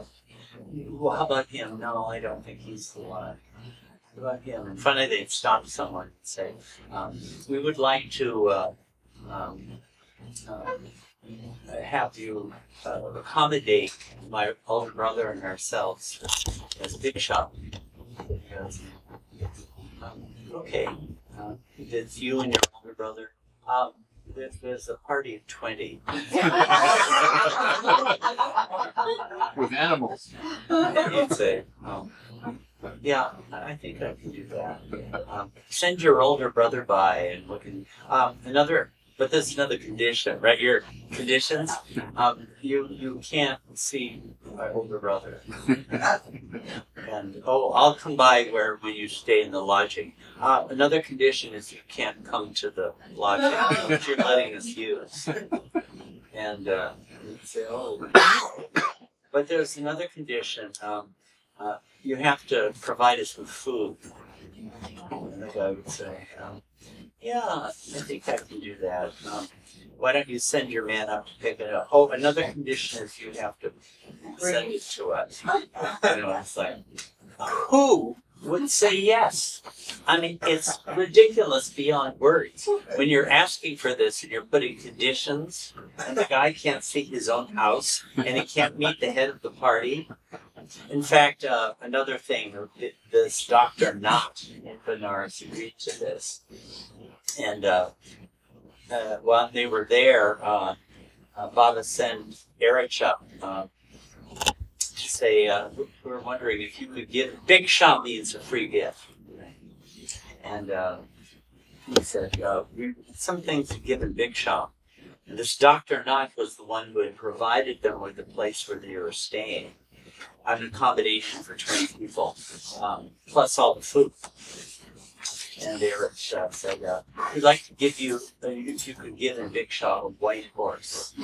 And Dr. Knott said, well, it will be hard to find. I'm happy to give it in big shop. It'd be hard to find one, but we'll do our best. And Derek said, oh, but older brother also wonders if you could give a camel and a camel cart. And he said, no, that's easy here in Benares. You can give. And also a cow. And he said, okay. And another thing was 2 donkeys. And this was a shock because you don't take donkeys on a pilgrimage if you're a Hindu. This is, at this point, Dr. Knott just started laughing. Donkeys? And he agreed to that. And then Eric said, well, but there's a condition. And he said, oh, what is it? And you have to accept in exchange for this all of our dirty clothes. And at this point, Dr. Knott really began laughing. It's just, can you imagine asking for this and finding someone who would give it? Who would give it? And Dr. Knott said, okay, I'll give it on one condition, and that is that your older brother's clothes be included among them. And Eric said, I'll have to ask my own. And Baba said, ooh, he's very smart. And finally Baba said, yes, he can have them, but they'll just be mingled in with the others. They won't be separated out. Why would anyone go along with this? But anyway. Or don't you think that person was prepared from the beginning of their life for that conversation? Clearly. Yeah. In fact, Baba said he had past connections. Yeah. And this Dr. Knott never appears in Meher Baba's life story again, So it must be some great soul who had this role to play, great blessing of playing this role. He knew the answer to every question. Yeah, he did. In fact, the way they found this, came in touch with it was this. There was a man, Gaya Prasad, that I forget Hamirpur is here somewhere. It's somewhere in North India. It's very rural. And but Gaya Prasad had a company in Hamirpur. And he suddenly had a strong, this is before the New Life, August actually, 49. He had a strong impulse to find a God-realized master. And he somehow thought that Aurobindo was that. Aurobindo's down in Pondicherry, down in southeastern coast. But found out that Aurobindo gave darshan to the public only one day a year, 14th of August. And this was the 13th of August, so he couldn't get there. But he happened to know Baba Das, this disciple of Baba's. And Baba Das said, well, I'm going down to see Meher Baba. Why don't you accompany me? And the guy was saying, I'm not interested. But Baba Das sort of pressurized him. And he came down, and these were the meetings about the New Life meetings. So Gaya Prasad couldn't come in. But Baba said, he can see me from a distance for 30 seconds. And Gaya Prasad did see Baba, and he had a blinding vision. He was absolutely overpowered by, he was just weeping for the rest of the day. So he went back to Hamirpur. And, okay, so this is a background. Now, Baba Das and Sadashiv are in Benares, but having no luck. Once again, I would be so embarrassed to have to ask for things, but with Baba, you have to overcome that, Accommodation for 20, food for 20, and you don't get to visit the place, and you don't get to ask any questions, you don't get to meet anybody. I mean, it's outrageous beyond all limits. But they haven't found anybody. But then Baba Das had an eye problem, and he went to an eye doctor, and the doctor's name was Kare. And Baba had told them when they went to look for a place, you'll meet an old friend, and that it will happen that way. So he started talking to the doctor and found out that the doctor came from Hamirpur. And he said, "Oh, do you know Gaya Prasad?" And Dr. Kari said, "Well, yeah, it's my father." So Baba Das then felt prompted to say, "We're looking for someone who can put up a party of 20 coming up to Benares." And Kare knew well this Dr. Nant, who was one of the very eminent ophthalmologists in all of India, very famous doctor. And Dr. Nant was very happy to provide all of this. So what happened, but Baba Das couldn't tell them who Baba was. But Kare got in touch with his father, who was suspicious because he had heard that Baba was going to leave on a pilgrimage. So he and his wife volunteered to come to Benares to cook, but they couldn't divulge themselves or anything like that. But they kept cooking for Baba the whole time. And so when they were cooking the food, I remember so well Erish telling all this. Baba would say, "How was the food today?" And somebody would say, "Well, this dish needed a little more spice." And well, it would have been nice to have a dessert, right? And Baba would say, "Tell him," So they go, "Well, the food wasn't very good today." Oh. Dr. Kari would say, "I'm really sorry. I'll try to do better tomorrow. And couldn't you have a little sweet dish?" "Yes, I'll do that." Nothing but getting criticized the whole time. I mean, it was outrageous. When they found out later who it was, they were so embarrassed. But Baba had been asking them to do it. And then Baba would say, "All this smoke from the cooking is bothering me." So Gaya Prasad would say, "Okay, we'll move all the cooking apparatus farther off." And Baba would say, "The smoke is still bothering me." And finally, Gaya Prasad's wife was staying with Dr. Nant, and they said, "We'd like to do the cooking from there." So actually, Baba got the cooking done by them, who really wanted to cook for Baba. So they, from Gaya Prasad, became very suspicious that this was Mayor Baba. They sort of found out. And Baba eventually heard this, and that's why he left, actually. They found out. But when Baba started the begging phase, which he did in Benares, the first one they begged from was Dr. Nant. And they told him they were going to come and beg. And so he provided food for them. And the next day, Baba came again with Adi, and Dr. Kare was providing food at Dr. Nant's house. And Kare said, "We'd like to take a photograph." And Baba said yes. So that's the famous photograph. I'm sure it's in here somewhere if I could only find it. Of Baba with Adi, Tiger's Bowl. You know that one? Yeah, here it is. This one. It's that photo. So they took that photo there. And on that second day, when they were begging, Baba and Adi, all the begging was highly regulated. I haven't read those passages yet, but all these rules about it. And they put some food into this bowl, and a little bit of it fell on the ground.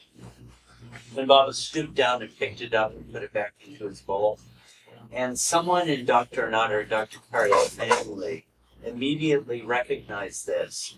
There's some passage in Hindu scripture that says, if a beggar picks up a scrap of food that's fallen to the ground, know that this is the avatar. So at this point, they realized that. And once they had the photographs, they began to know who it was who was with them. Here's another episode connected with Dr. Knott and his wife. Baba had gone by train all the way by Belgaum, the whole party, through Pune, through Bombay, up to, I forget the junction, Bogas, something or other, and up to Benares. You know Benares, the very holy city where all the ghats are, and people bathe there. And Ganges is reputed to purify.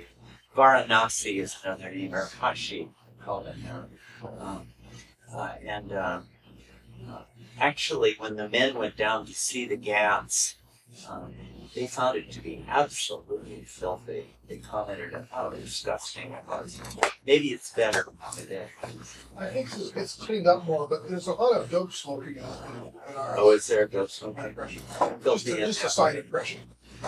There are corpses in the water and sewage in the water, and so that's how they. At the same time, there are great, literary and musical traditions and stuff there too. No doubt, it's one of the great places in India for sure. But when they were traveling up, Baba had made it clear that when they arrived at the train station, no one should be there to meet them except Baba Das and Sadhya Patel. So they came in, it was like 2 in the morning or 3 in the morning. Cold for people who live in South India, they found it very cold. And they were on the station, and Baba looked way down to a walk over the thing. Who's that over there? And so Eric said, no one in particular. And Baba said, go find out. And Eric went and said, well, who are you? And they said, there's a party coming. And it turned out to be Dr. Knott and his wife. And Eric went back, told Baba, and Baba said, they broke the promise. It's off. We're not staying here. We're not staying with them. For disobeying. These people didn't even know who Baba was. Right? They had promised they wouldn't come, but you don't know what Baba's like in terms. And they went back and told them, and they were absolutely appalled, really upset that Baba was not going to stay with them. They said, no, we didn't come to see her. We had heard that there were 4 women, and it's a long way to our house, so we wanted to provide some transportation. So when Baba heard that, he forgave them and said, well, thank you, we appreciate it. We have to pay you for the transportation. Wouldn't take it for free. So they agreed, and they took him to Nati Himle is the name of the place. So this is the whole Benares phase of in the new life. The begging started. Now Baba had already specified. What do we have? 20 minutes. That the new life was going to have 4 phases. The labor phase, the begging phase, the langoti phase. You know what a langoti is? It's a loincloth associated with asceticism and meditation, and the gypsy phase. So the begging phase began here, and the first 2 Baba begged from were Dr. Knott and Dr. Kari and their families, who were all there. And then they, actually, when Baba found out that Gaya Prasad had been cooking him, he didn't say so, but Baba said, we've been found out, so we have to go now. So he wanted them to spend about 10 days up in Sarnath. I've never been to these places. Has anyone ever been to these places? I'm going to show you 2 slides. Sarnath is 5 or 10 miles from Benares. Maybe nowadays it's included in the city. It probably is. But it's very famous for its association with Buddha. The Buddha I mean, you may know his story, but he had renounced the world, renounced his family, and sought after liberation, and passed through very severe asceticism, starving himself to death. And he was in the company of several other similar ascetics who were seeking God, who were seeking liberation. But then he had to pass through a change. Actually, a woman offered him some food, and he ate it and realized the middle way is the best way. Not extreme asceticism, not extreme indulgence, but the middle path. You've heard of the middle way in Buddhism. It's a central doctrine of Buddhism. And having eaten, then he determined he would sit under a Bodhi tree and would not get up until he had achieved nirvana. And he was tempted and attacked by Mara, and all these stories about that, and achieved nirvana that very night, the Bodhi tree. The place where this happened is another famous Buddhist place. But then the story is that having achieved nirvana, Buddha looked at the world and all of humanity and saw that everyone was suffering, and felt great compassion for the suffering of humanity, and determined to return to the world and help to show people a path out of suffering. So the first thing he did was he traveled, 50 miles from Bodh Gaya, where he was God released, to Sarnath. And there he found 5 of the ascetics who had left him when he stopped, when he abandoned asceticism. They said he's, fallen from the way. And he gave a very famous sermon, a sermon of the Wheel of the Law, one of the great discourses of Buddha. Is here in Sarnath that this happened. So this is where Baba went for a phase. I'm going to show you. I just went to the internet, ripped off some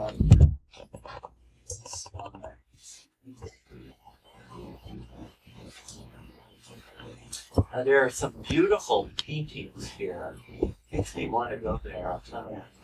By this Japanese painter.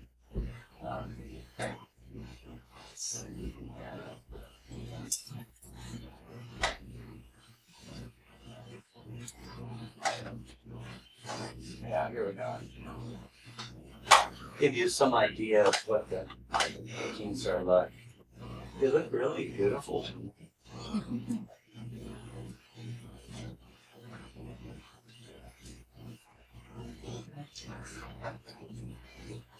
And he must be in paranirvana, having just passed away. That's nice.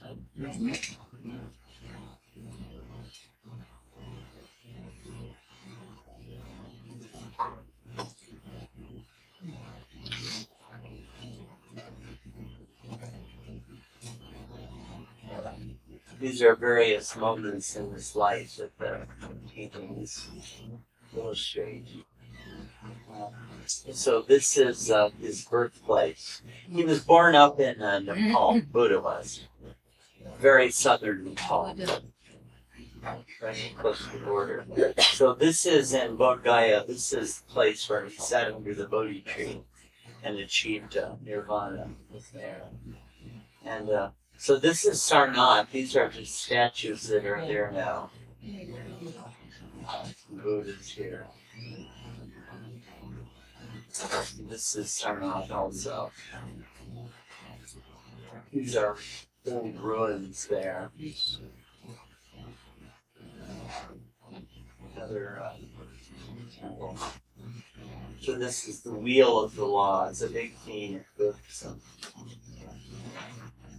The first emperor to embrace Buddhism was Ashoka, the great king, about 150, 200 years after Buddha.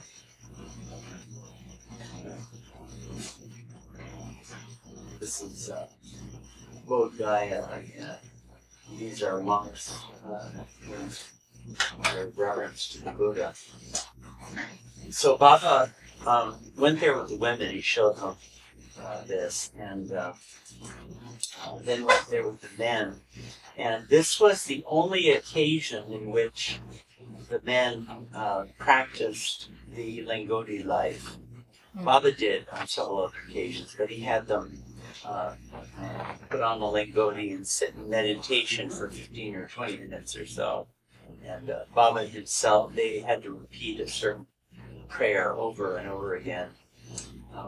And then when it was done, I've forgotten, Ghani had to shout out a phrase 7 times, meaning it is accomplished, it is done. And then they left.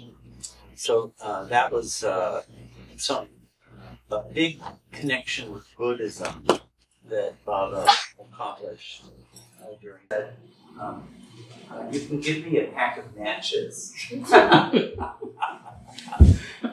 And Baba said he's a saint. He's really a saint. He wants absolutely nothing.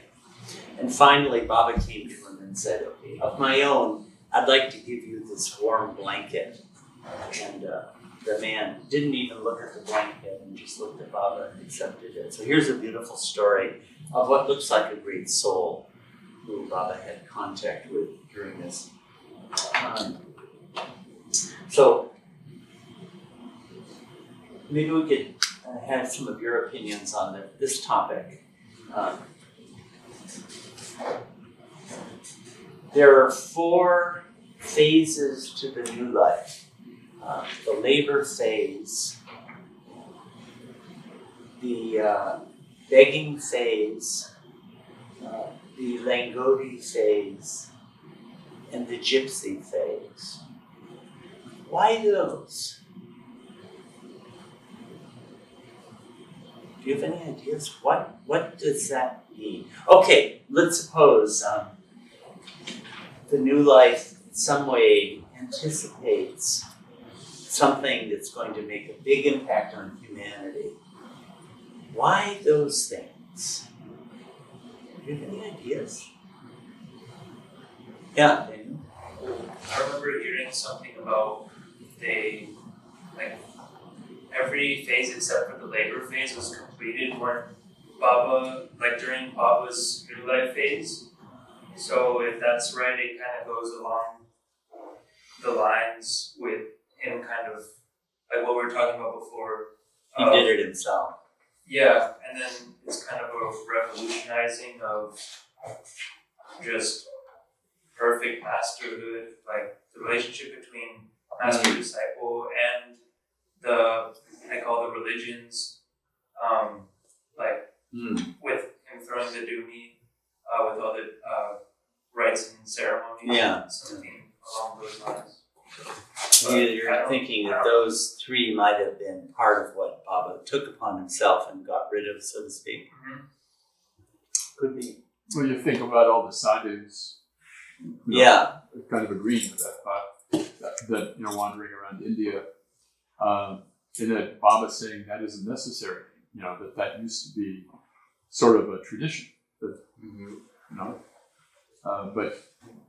that and everything like it around the world isn't necessary in this age, in coming in. Yeah. Does it have to do with integration of avatar periods? The integration of the avatar what? Periods. Pleasure? Past avatar periods. Yeah, I mean Baba with Buddha and others. Yeah, it sure seems like he was working with some of that past stuff. And the Hindu stuff of begging. Well, of course, Buddhism has begging fully. Yeah. Even in Sufism, I remember something from my childhood that I heard about it. Begging at some places. Begging is part of the Sufi stuff, isn't it? Yeah, there was a lot of it. It seems like, when I think about them, the langoti seems, one thing it's, be associated with asceticism and renouncing everything. And also, I associate it with meditation. I wonder if it's linked with that whole line in spirituality. And, when Baba did the Prem Ashram, we always hear about that phase where they were going love mad. But what we don't hear about quite so much is when Baba moved to Toka, they went meditation mad, actually. There was a big meditation phase there where some of the boys would sleep 1 hour a night, meditate all the time. And Baba did also say that, told Don Stevens, that meditation would emerge after the avataric period is over as the foremost of the secondary paths to him. And that it wasn't so important then, but it will be in the course of time.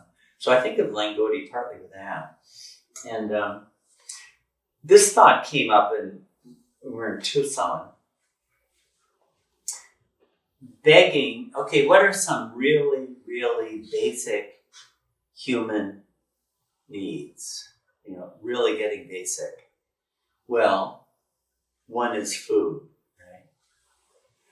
Another is clothing, right? And another is a place to sleep, a home, right? Well, the begging phase is you're begging for your food. The langoti thing is all your clothes are gone, except for your langoti.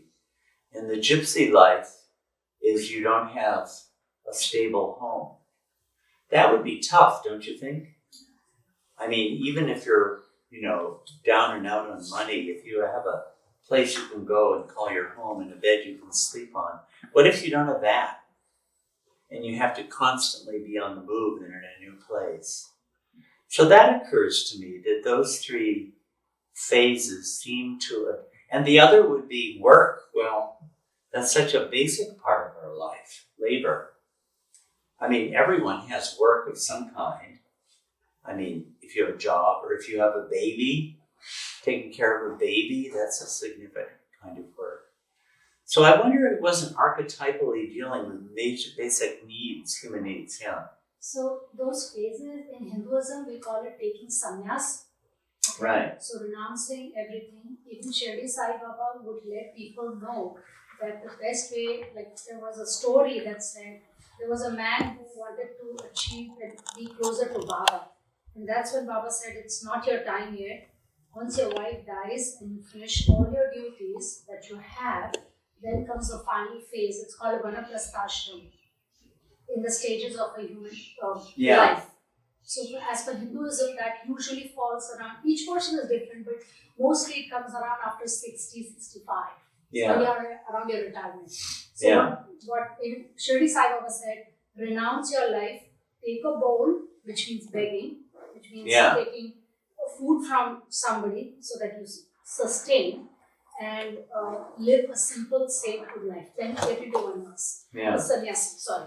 Yeah. So the other thing that Shirdi Sai Baba said is when you take begging vow, why do you need to take a begging vow? And why do you go around? Because you cannot sustain yourself, you're not doing any livelihood to bring money in the house. Yeah. Now you are going towards God. So it is the responsibility of your brotherhood people, who is going to give you the food.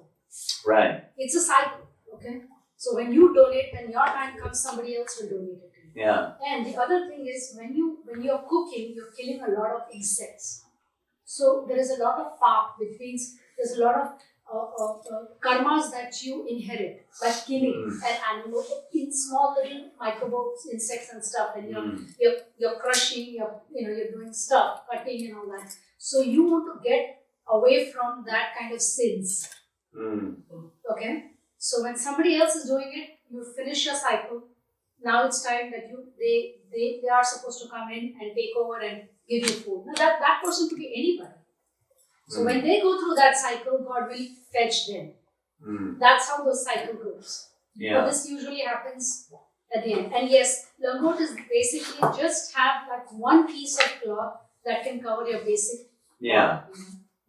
Yeah. That's what that is. Yeah. Yeah, so there's a lot of traditional Hinduism that this is certainly relating to. Or in Sai Baba's case, And you cannot have a house, as we said, like a gypsy. Mm, You don't, you'll be sleeping under a tree or you'll be going some other place. yeah. What do the women wear? The men wear this little loincloth. The women not beg? No, the women would wear just one piece of sari. One piece of sari. Like usually it would be orange or white. Not mostly white, but orange. A sannyasi goes into orange stage. Yeah. No, these are old themes, especially in India, although in all spiritual traditions, but especially there, about renunciation and what goes with it. And it does seem like in the New Life, Baba did this more than any other time in his life. There was let me see, it was later on, but it relates right to this. Let me see.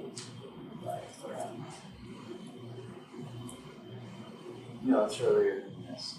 On December 18th, Baba would really specify in a very almost legalistic way how all these things should be done. So he gave all these rules. There we are. Here's how begging should be done.